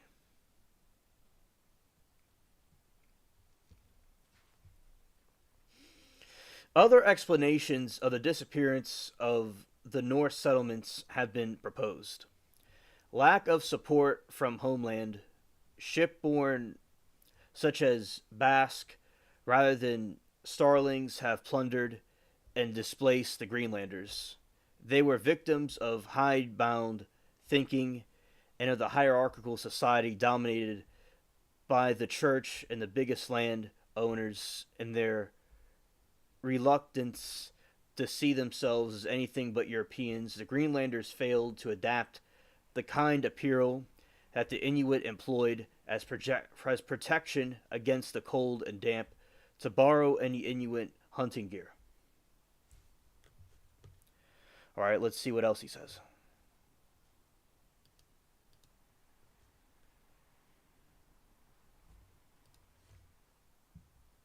Oh, the snow is here. Marshmallow World. There's also a group of remote viewers called the Farsight Institute who channeled a mass sighting event before the drones and orbs appeared. They said the bigger UAPs are coming. Thank you, Rug, for the heads up. Thank you. And yeah, I've talked about that before. And I didn't know that specific event has occurred, so thank you for the heads up. Thank you. Danny, we're out because everyone had the same idea. Warms you right up if you're feeling cold. Yeah. The Basque, those people are weird. They have the Rh negative types. The Rh negative is something probably alien from what I've researched. Thank you for explaining that. Joyce, I will consider sending the snow to South America. Absolutely.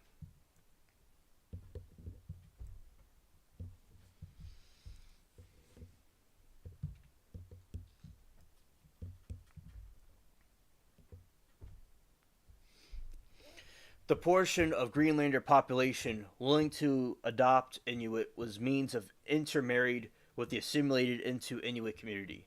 Much of the Greenland population is mixed Inuit and European ancestry. It was impossible in 1938 when Stephenson wrote in his book to distinguish between intermarriage before European loss of contact after the contact was restored.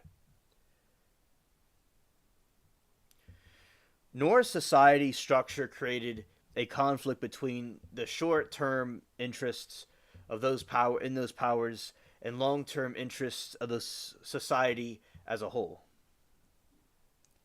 Absolutely, Joyce. Absolutely. You know, I think we've had enough of it, and we're going to send it down south to South America. Absolutely.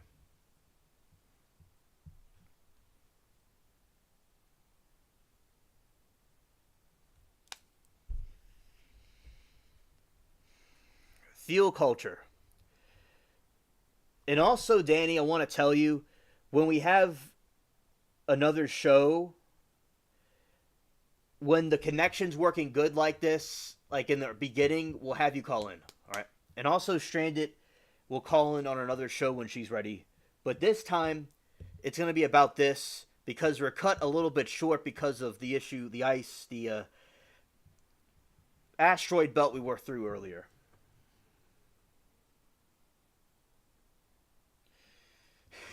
Okay, Joyce. You're being, you know, we're going to be paying attention. That's good. Not getting off course. The Thule culture. The Thule people are ancestors of culture of the people of ancestor current Greenlandic population. No genes from the Paleo Inuit have been found in the present population of Greenland. The Thule culture migrated eastward from what is now known as Alaska around 100 AD, reaching the Greenland around 1300. The Thule culture was the first introduced to Greenland such technological innovations, the dog sleds and toggling harpoons. This account contrasts the conflict between the Norse population as told by the Inuit, the republished the Norse Atlantic sagas by Gowan Jones. Jones reports there are also an account of perhaps the same incident of more doubtful provenance told by the Norse side. The cosmic radiation can really mess up the onboard electronics. That is true, Rug. That is absolutely true. Understood, Danny. Thank you.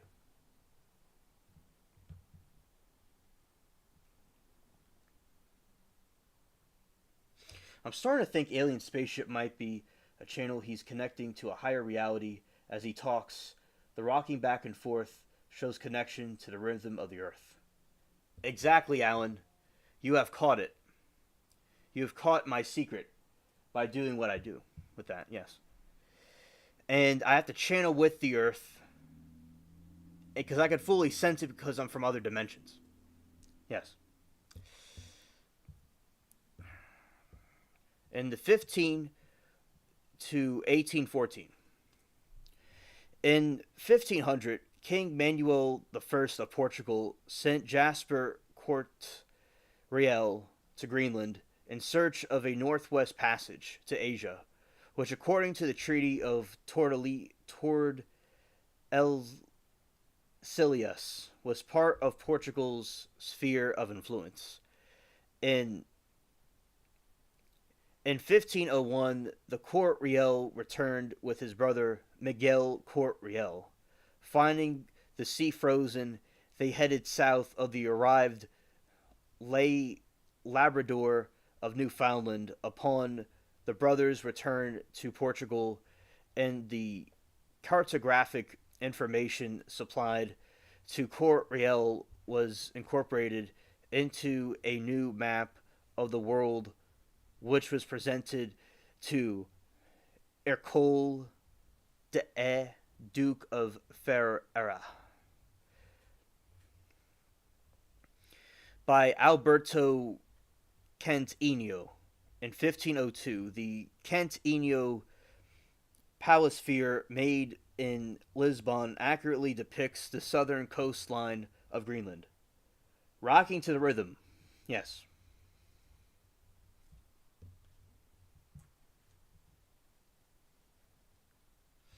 Take care. Y'all, I gotta bounce. Nice chatting with y'all. Stay warm and safe. Peace, fam.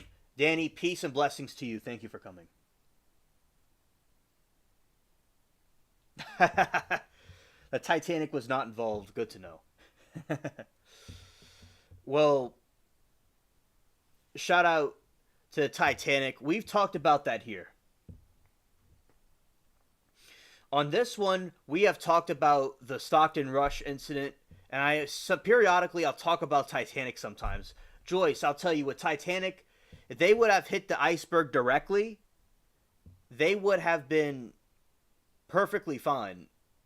What I mean by that is there would have been a lot of damage to their ship, but only two flood compartments would have been breached. There probably would have been a lot of damage to people in there, but it wouldn't have sunk. Because, like the Costa Concordia incident that happened, the Titanic would have not have sunk in that situation. It was a cool design, but they cut half the ship open, so it wasn't designed for that. All right. So, a little rant about Titanic.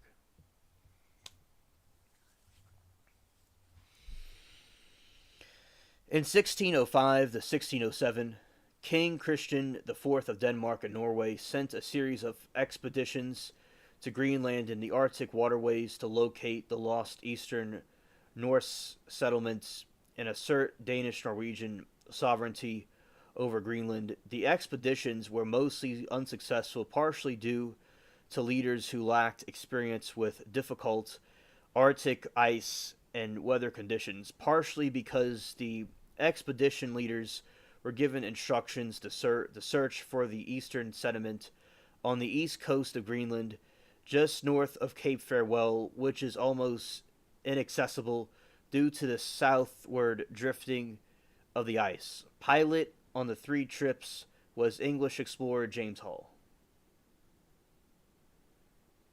Joyce, did I already talk about that? Actually, I built a model Titanic 10 years ago. I built it. In 2015. Or 2014 around December. It was like 10 years ago. And I got a model kit, and I got glue, and I put it together. I love the Titanic. Since I was a kid, I liked it. And I will talk about it more. So you'll see me talk about it again. I also made a video about it. About the conspiracy theory about Titanic being switched, if it really happened or not. My opinion about it.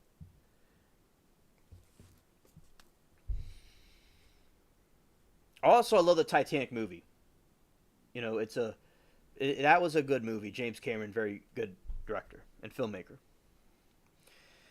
You know, because Stockton Rush had a tin can or like a hot water heater. But James Cameron has all these alien technical contraptions that go down onto the underwater. Yes, it is cool. Yeah, thank you. And I want to also build another one because it's been a while since I built one. I want to also build it again. I'm also interested in shipbuilding.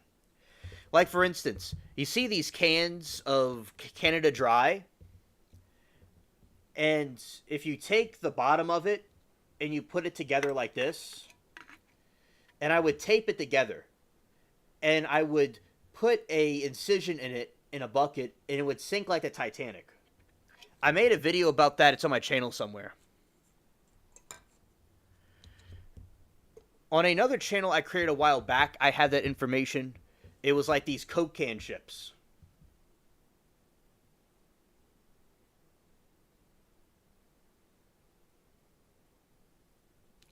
You're the leading actress.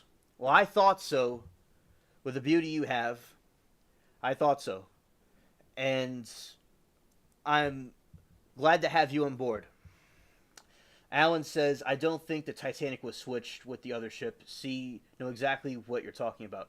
You know what I'm talking about. Yeah, I made a video about that. Yeah. Exactly, Alan.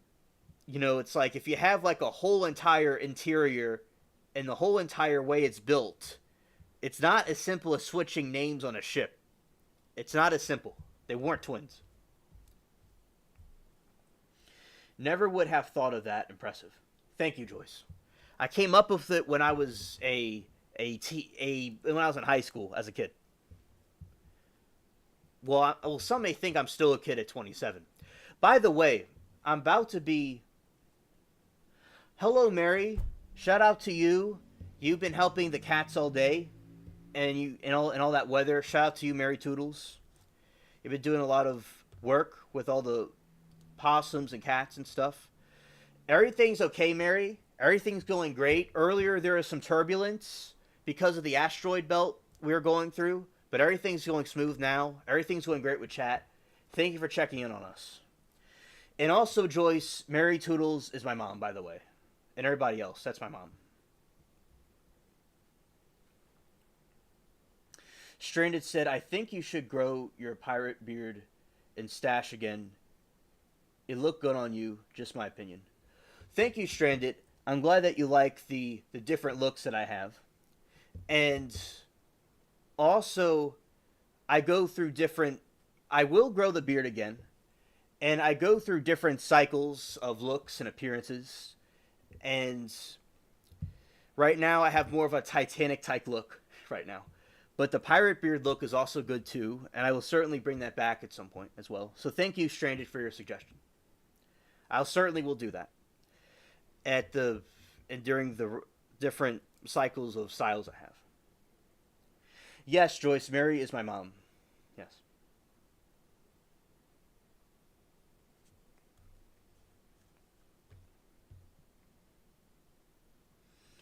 Joyce said, my son likes to make stuff, and he makes some really cool things.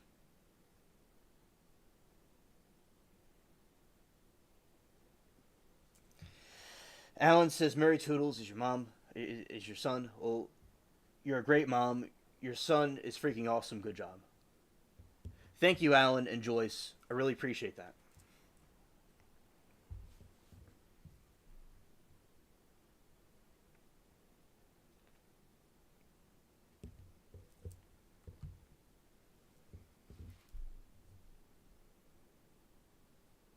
Yes, she is. She is very proud. And my family, and also my grandpa watches it. His name's Richard. He watches the streams and rewatches the stuff that I do, and he's also very proud of me as well. Also, I'm going to talk about this little paragraph right here, and we could still talk about what these other things we're talking about as well, in conjunction with what we're talking about. After the Norse settlements died off, Greenland came under a de facto control of various Inuit groups, but the Dano Norwegian government never forgot to relinquish their claims to Greenland, and it had inherited from the Norse when it reestablished contact with Greenland. In the early 17th century, Denmark Norway asserted its sovereignty over the island in 1721.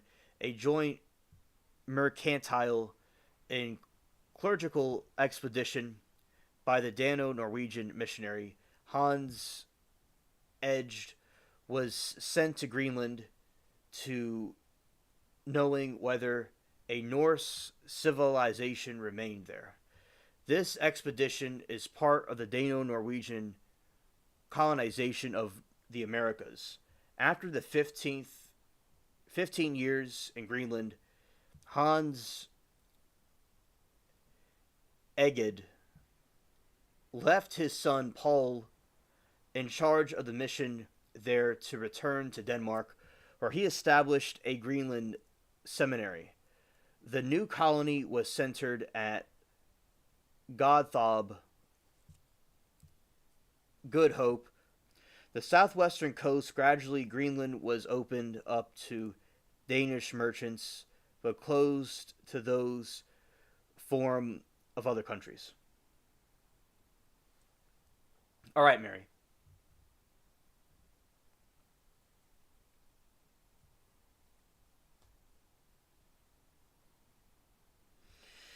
Joy says, my kiddo wants to start a YouTube channel. Not ready for that yet. He's only 10. Yeah, Stranded, absolutely.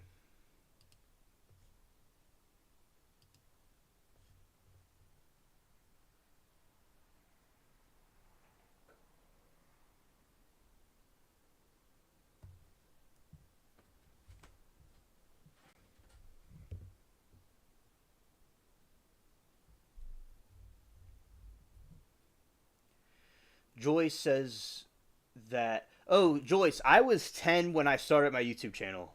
I was about 12, probably. I was probably about 12.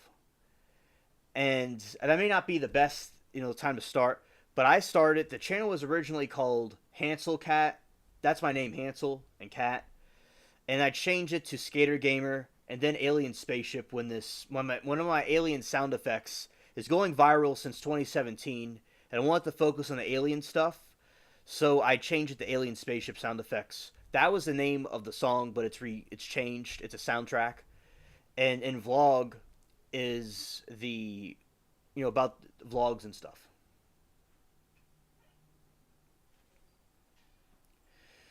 So basically, that is when I started, but then I stopped it for a little while, and then later on I picked it back up.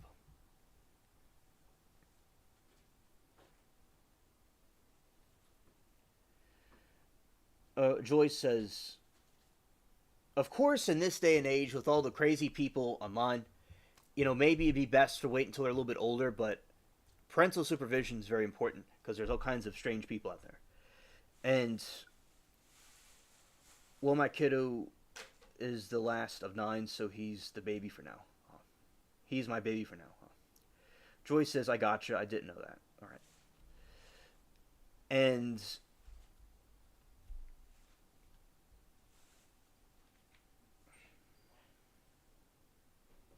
Alan says, "I don't have any kids, but if I did, they wouldn't have any tech. None."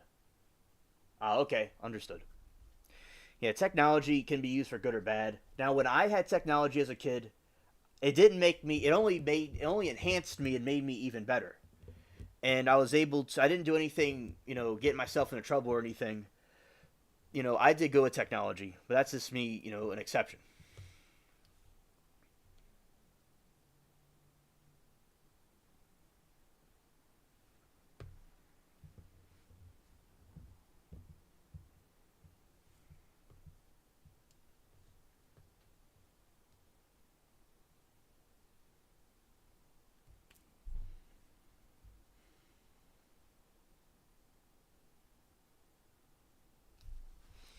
And thank you, Strand, for the kind words. Yeah, and basically, I took a break during my high school years. Well, that's good. It's super controlled, Joyce. And in my high school years, I took a break from it. Then I got back and I made the sound effect. It's now on my channel called "The Sound Effects of the Greys: The Most Fascinating Aliens," and it has well over 10,000 views, and it goes viral every single day since 2017. And people have made remixes of it in different countries and shorts and stuff, so I feel like a little star.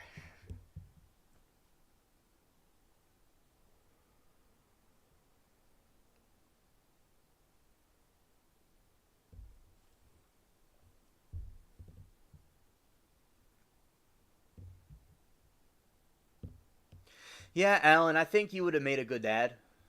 Definitely. You're really cool.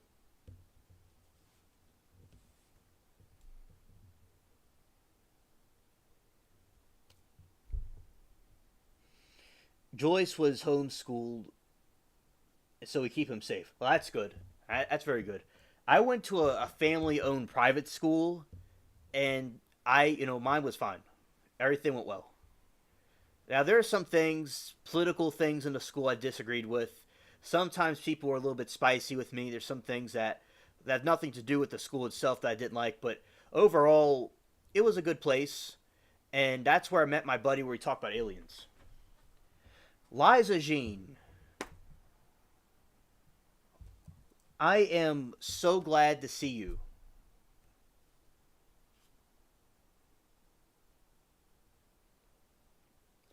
Shout out to you, Liza Jean. I am glad that you're here. We were talking about the Nosferatu movie, and I just saw it and it was very good. We're talking about the wildfires and how California neglected to keep everything safe by getting rid of the shrubbery and the wild trees and stuff.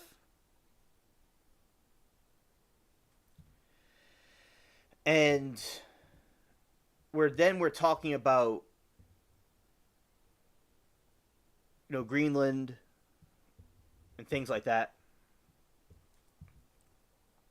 about the history about it. Is there any way you can call me? All right.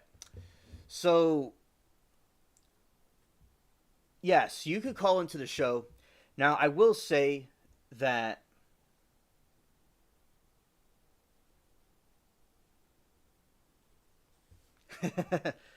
Shout out to you, Inanaki. Good to see you. Now, Liza Jean, there's some time restraints that I'm not too sure if there's enough time to do a full call, but because there's something, it's about to end soon. Something else has to be going on, but I might see about doing it brief, a brief call. See how that goes, and when we have to cut it, we have to cut it. All right. So, and earlier we had some problems with the weather and stuff. I mean, and the stream itself. So, we'll have Eliza Jean. Maybe you could call in for a moment before we have to end it. Let's see.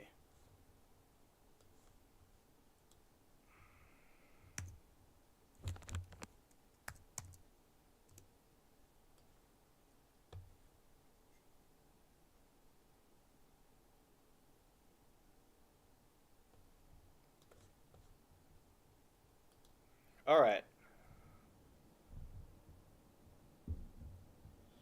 All right, so here we go.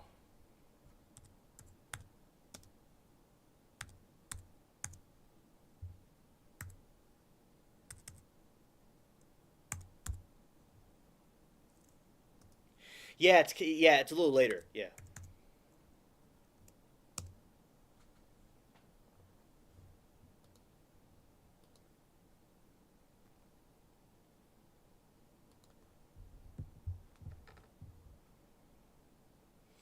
All right, let's see if we can get this before it has to end.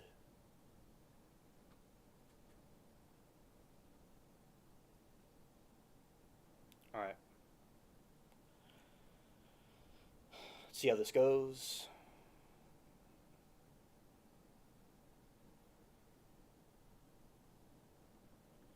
If you want to call into the show, and also there's the streamer thing. Okay. All right. Hello. Yes. Yes. Bonsoir from Canada. Hello, Liza Jean. How are you? I'm doing very well. How about you? Oh, wow. I saw you were live. The spirit moved. And I can make this brief. Okay. You and I met via Anthony B. Logan. Yes. Yes. And I was a mod for him for a long time. Yes, you were. And you would call in, and I would think to myself, who is this guy, right? Yeah.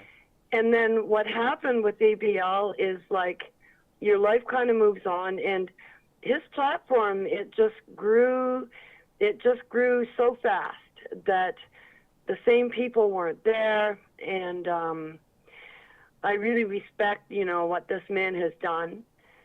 But like, you've got your own mission, and I really respect it. And keep doing what you're doing, like totally. Thank you very much. I really appreciate that. And I'm calling from Niagara region in Ontario. Okay. And I'm watching everything that's going on. Like I'm watching, politics, everything. By the way, I'm 74. Oh, okay. Okay. Yeah. And you are a young man on a mission. I really respect that. Thank you. And what happens south of the border really, really impacts on Canada. And I watch Justine Trudeau. I'm just watching all these things. I'm watching Macron sending a letter to Candace Owens saying, stop, calling my wife out for, what she is. I'm watching Trump. I'm watching Elon, like the whole thing. And like the difference between everything I've experienced and what's happening now is, and like aliens are certainly a part of this, is that we're all aware of what everyone is doing all across the face of the earth. And I think the thing that drew us all together was this jab thing when they managed to shut down the entire world for 2 years. Right, absolutely. And we were talking before that people are real docile and they just like go along with things, and they want to keep people weak and divided and not seeing the horrible problem that they're doing, what these elites are doing. Well, what they're giving us, it's a game, it's Plato's Cave, and it's called Controlled Opposition. And there are certain people that are playing the long game, and like Canadians especially, we are very trusting and very naive, and like things things are happening. Like my belief is that creation is an absolute miracle. It's a miracle. If you look at nature, and I used to be really jealous of birds and things. I thought they don't have to pay rent, you know, all that stuff. And Right. my idea is that all right, if you want to, like, if you want to, oh, I don't know, positive and negative forces, there's always been chaos, right? But the thing is that the beauty is in nature and us, and the fact that, like, I really believe in the entire universe, that this is the only planet where there are beings that are we have human bodies and five senses and a brain and like all that stuff, and Neuralink, like AI. I'm watching everything happening, and I really appreciate, like, in my opinion, what you're doing. You have a very steadfast journey. Do you understand what I'm saying? Yes. Good. Yes. And also, mentioning ABL, I'm the Chicago cop passed away, and I'm his new call closer. What? Yeah. No. Right. And it was very sad for everybody when he passed away, and he just went missing. And then I was always the caller, like, right behind him, so now I'm the one that closes the show, and it's an honor that in that position, and we, have good talks and Oh stuff, no. and yeah. So yeah, I'm still there, and I close the show. Oh my God. Yeah. You know what? Okay, I want to just talk. Do you have a minute? Yeah, yeah. You talk, and when we're ready. I'll make it quick. Okay, thank you. Yeah, I noticed a big shift with ABL's show. Okay. And it used to be that callers had more time. Mm-hmm. And then it ended up like he seemed like he was just churning through the callers. Mm-hmm. But every single show that, like, this man called and he poured out his heart. Mm-hmm. Yes. Chicago cop. Yeah. He just, like, he was just a massive whistleblower. Absolutely. Wow. Yeah. And also, like, when I see these movies, I'll see like these gangster movies from like a couple like in the '70s and stuff, and some movies like Frank Sinatra was in, like, they have this. Some of them have the same like Chicago accent he has, very cool, and I always will think of him. Yeah. He shared a lot of personal information about his experiences, and ABL used to entertain his calls longer, and then when he started churning things through, Mm-hmm. It just became too huge, and I would go in there, and I didn't know anyone, and what I did every single time I called his show, and the first time I called it was 2017, and I was driving, from Alberta to Ontario, and I didn't even know if I would live, and I thought, okay, call this show. We had quite a talk, so every time I called after that, and I used to do the crazy Canadian news, Mm-hmm. About what was going on here. And I sent every single call to his show. I sent a copy with a timestamp to my email. Now, I don't know if you've done that. I mean, you have laid down a legacy by your calls into his show. And I'm glad you shared about Chicago Cop. I'm going to be praying tonight. I really am. Well, yeah, I appreciate that, and thank you. And also, yeah, and I felt bad about that, but then as the time, went on, like when there's something, dies, something new comes in, and I'm glad that, I am there. I was like meant to be there on the show, and many people like you and others have come from that channel to mine, and you know, with Yes. yeah, and I think that sometimes the dots don't always make sense when you're looking forward, but looking back, the dots connect. Well, here's the difference in my mind between ABL and you. He changed, you didn't. Do you get my drift? Yes, yes, I know. Yeah, that's why I use the word steadfast for you. That's not a judgment at all. You know, if a person is in the social sphere, and now I see him trying to, dip into, the uncle with the dating thing. Well, when he got married, the first, I saw, I was in that chat a lot, very embedded, and his wife that he married, I was the one that was, asking to be the flower girl, and I saw her online, and, that didn't work out. And it seemed like since that didn't work out, he became bitter. Right. Right. That was my opinion. And she and I got very close to calling each other, but then things were on the rocks. So I don't know what happened there. He's a great influence for a lot of people. I love the fact that he says his basic message is there ain't no chains, right? There ain't no chains on me. Yeah. Yeah. Yes. Yeah. And also, yeah, and I think he has, in my opinion, has gotten better, because I know there's a time where he got a little bit different. There's many other people, I'm not saying names, that had criticism about him, many other people.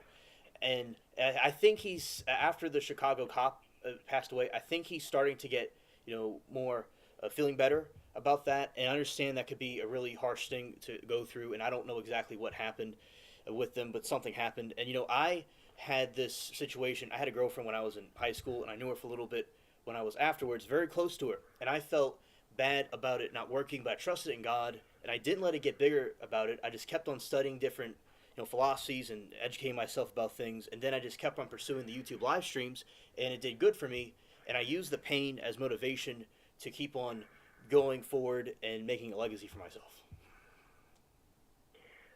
That's why I'm honored to call you Steadfast. Now, I have one more quick question. Yes.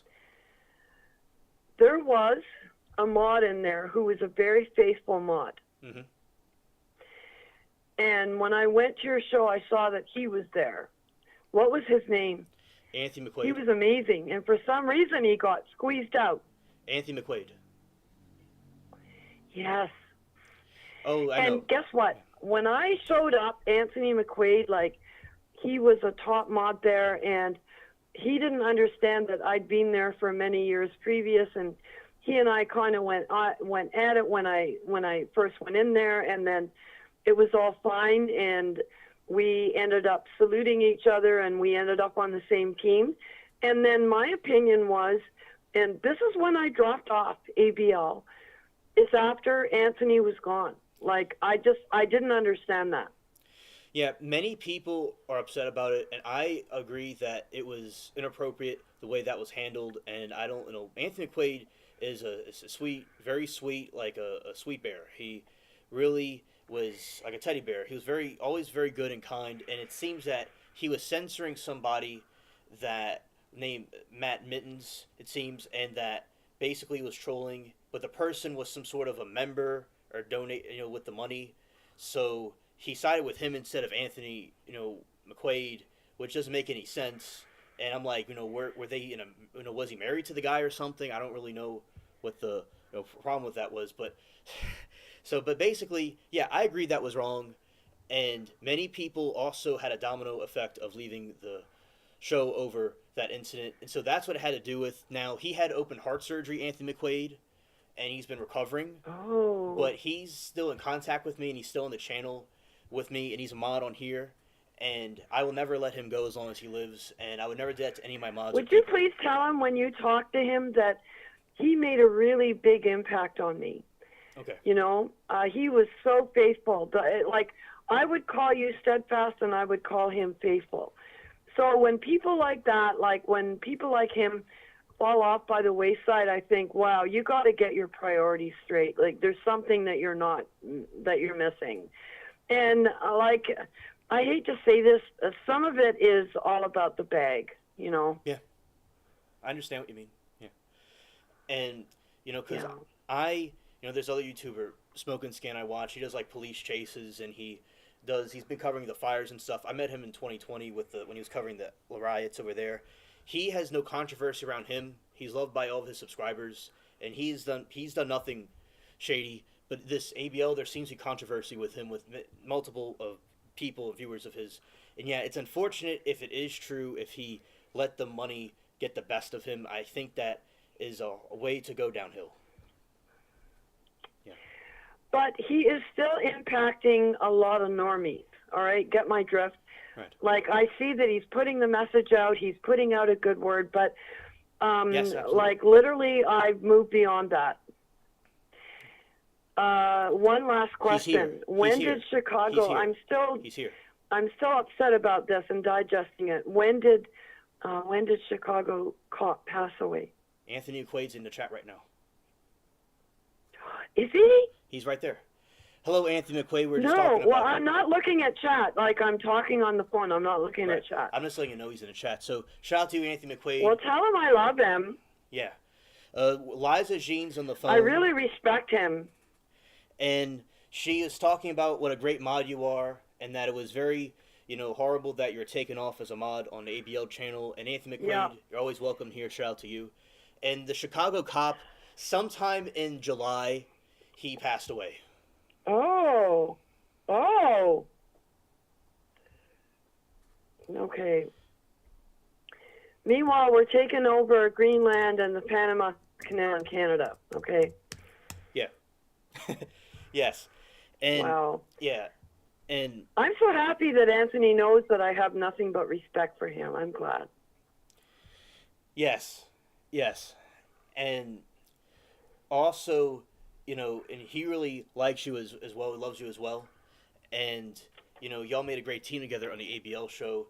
And also, because I was always like, with my YouTube, I've ran ads about the different videos I have with the aliens and stuff, and about Planet 10. That's something else I'll talk about. And I've gotten thousands of clicks on them, and many subscribers came to my channel, and I helped enlighten people about those things. And I'm glad that I did that. And to me, it wasn't about the money. Because look, making money on YouTube, I will eventually be monetized and get super chats. I will. But me, it was not about being the richest man in the graveyard. Doesn't mean anything to me. It's about creating something wonderful. That's what matters the most.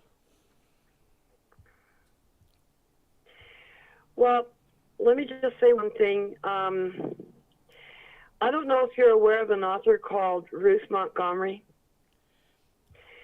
She wrote a book that impacted my life massively, and it totally changed the way I looked at things. And the title of this book, you need to please look it up. It's called Aliens Amongst Us. Okay. And she, back in the 70s, talked about there are people who are passing, and they're aliens in our society. And she gives, like, absolute documentation. As soon as I heard that, and then when you, like, I've been like talking with Anthony, I think since it was 2017 that I've been calling in. And when I used to hear your calls, and I could just see, like, you would call in the alien thing, and we put aliens in the chat, but at that point, I knew that this was something that he didn't really know a lot about, but you did, right? Right. Yes. And so I'm glad that you're steadfast and beating on that drum. That's good. Yeah. And, my friend back when I was in school, he used to, his code name is Douglas. That's what, him and I, like, made the code name. And then what he would do is he would talk about the aliens and people with his father. He would talk about it with his dad. Then he talked about it at the school. I liked aliens too, and he would like go on his like missionary thing. And a lot of people at the time thought it was kind of like ridiculous, and even some teachers thought like the ideas were not necessarily true. Others thought it was a great idea. Other students and teachers thought it was a great idea. But basically, he taught me everything he knew, and then. Him and I are very close. He's in college. He's very successful with like studying, and he's going to be like a teacher. And I pursued this YouTube thing, and I'm glad I was able to get so many people to see the ideas that, we shared and that he taught me to the whole world. And now Joe Rogan's talking about it, and the science is now confirming about there may be a planet 10 out there. So I've been very blessed by God. Yes. Very blessed. Yes, you have. You have. And let me just slip something in here. All right, the 2-year lockdown, there's something like, I live in St. Catharines, which is in the middle of the fruit growing area of Ontario. And in the middle of the pandemic, and every single time I had to put a mask on, I thought, what the F is happening? Like, I really felt it was horrific. And there were lines outside, the stores. And at one point, I was driving into a parking lot, and I saw probably 15 people, and they all had masks on, and they were walking into the store, and I sat in my car, and I looked at them, and because I had read, like Ruth Montgomery, I saw these people with masks pulled up over their faces, and do you know what was happening? What was happening was that was an opportunity over those 2 years for people who are not human to put on their masks, they're aliens, and to go around and to simulate human behavior. I saw them move as a group, and I saw them absorbing everything around them, and I thought, what the hell is going on? That was an introduction for them to be able to move amongst our society. Absolutely. Thank you for bringing that to my attention. That makes perfect sense to me. And, in the midst of chaos, there is also opportunity. So, yeah, that makes sense. And I'm glad you brought that to my attention. That's what was happening. Right. And so when I'm in lines in the grocery, when I've got radar now, it used to be that we would have Gator, and now I have alien radar. No, I'm serious. This is funny. No, and I will end this call. Thank you. It was just really, I just wanted to share all these things with you. Keep doing what you're doing. I want you and the other fellow to know that you have pure hearts. All right, we know a pure heart when we hear it. Right. Thank you. I'm just so honored. Yes, and it's really an honor and a privilege to talk to you as well. And also, my earthly name is Hansel, like Hansel and Gretel. Is what? Hansel. It's a German name. How do you spell that? Hansel. What origin is that? It's from Germany. Woo! Okay. Yeah. Okay. Well, I'm very Celtic, and so I can't promise anything. I'm here in St. Catharines because my mom, who is 99, is very close to passing away. And so that's why I've not been, so active online. ABL is what brought us together, so yes. Thanks to him. And I'm just so happy that Anthony McQuaid is there. I always wish that I could tell the both of you what I think about you, and now I've done it. Well, yes, I'm glad you're able to do that. My father's side's from England, so yeah, I'm related to the Celtic people also. Yes. Yeah. All right. Okay, so go do the river dance in your dreams tonight. Okay. I will. I'm so glad to have a chance to talk. Just let your feet fly and keep your hands down by your side, but just don't look like a retard like Trudeau. Okay, just don't. Absolutely. So this could happen again. I'll visit you again in your, on your show. Thank you so much. Love you very much. Love you very much from Canada. Okay. Goodbye. Soon to be the 51st state. All right. Yes. All right. That would not be a bad thing. Okay. Right. I don't think. Okay. Bye, sweetie. All right. Bye.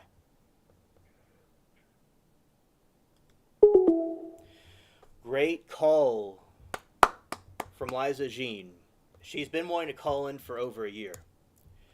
I'm glad she's finally was able to get on the show and talk to us.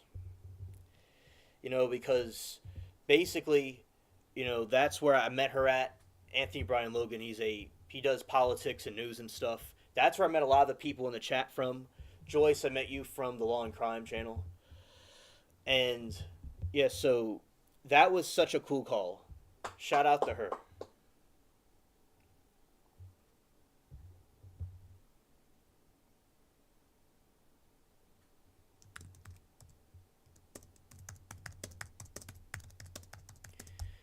Nice to meet you too, Alan.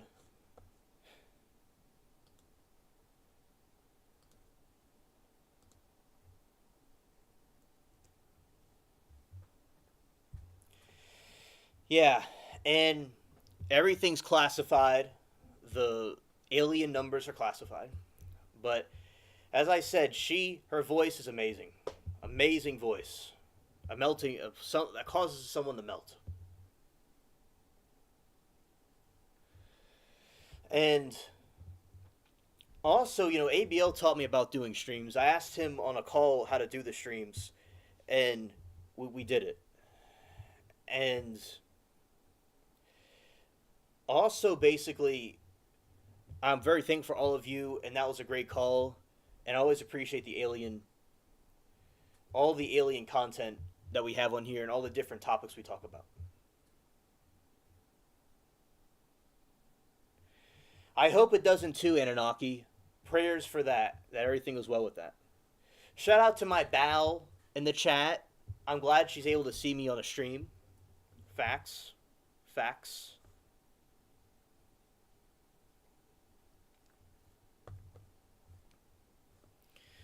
And I'm going to read a little piece about Greenland, about about the 52nd state.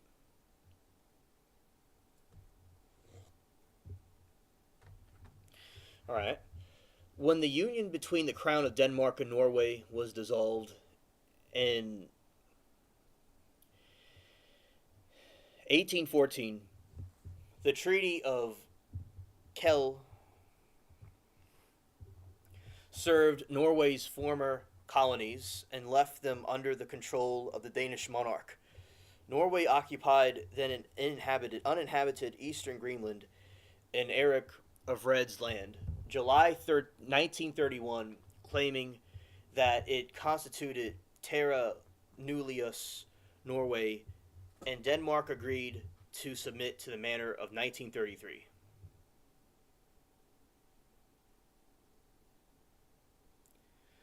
Thank you, Joyce, so much. Thank you.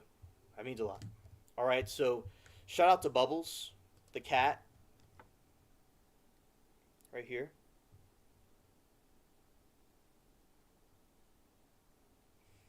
This is Bubbles right here.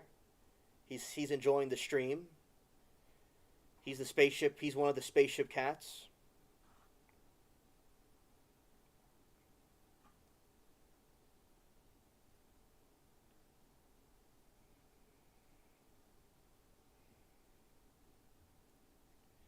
Yeah, shout out to Bubbles. All right.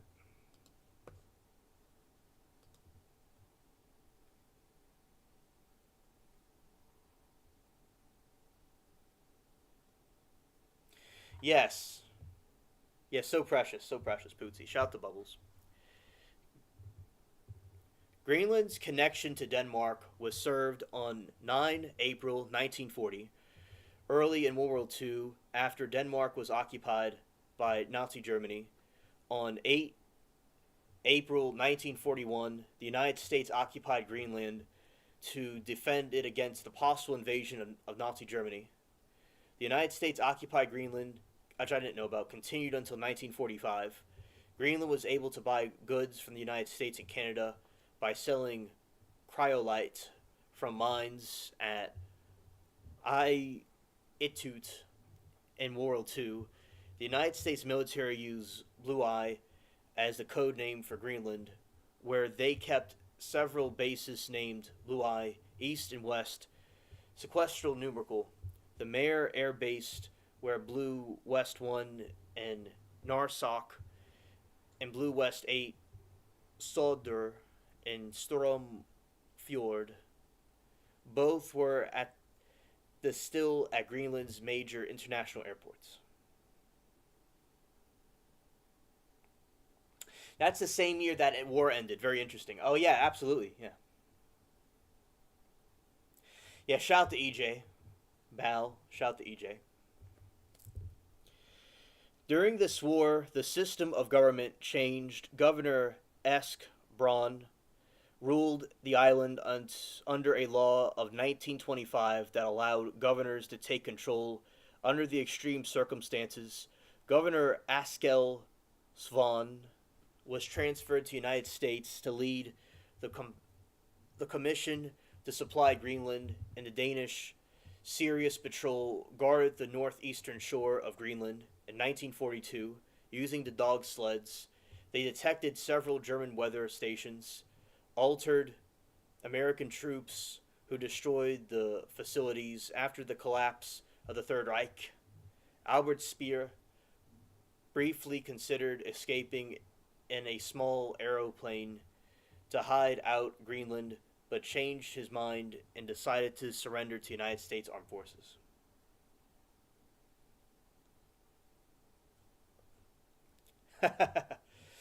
You all know so much, and I'm over here googling half of it of this. Well, I'm glad that you're able to learn some more. Greenland has been protected and very isolated until 1940, and the Danish government had maintained strict monopoly over the Greenlandic trade. All right. So, all right. And also, and that is, I'm going to stop there and we will continue next time. And this concludes the late nights, the earlier stream special. I'm gonna do a stream afterwards. A couple of hours. Y'all be sleeping. An after party stream for the very late night people and people in other countries. And so we have concluded the show. It was amazing having Liza Jean call in. It was great having all of you here and seeing the different faces of the spaceship. And in spite of our asteroid field we went into, for whatever reason it happened, I'm thankful that all of you came here, hit the like button, share, show other people. Thank you for subscribing, and those that are lurking, subscribe. I appreciate you all and this journey with me. And thank you, Stranded, and the other mods, and the viewers. And everybody acts mature and good to each other. That's perfect. All right? Everybody, peace and blessings, and have a great weekend, blessed weekend, night, and peace.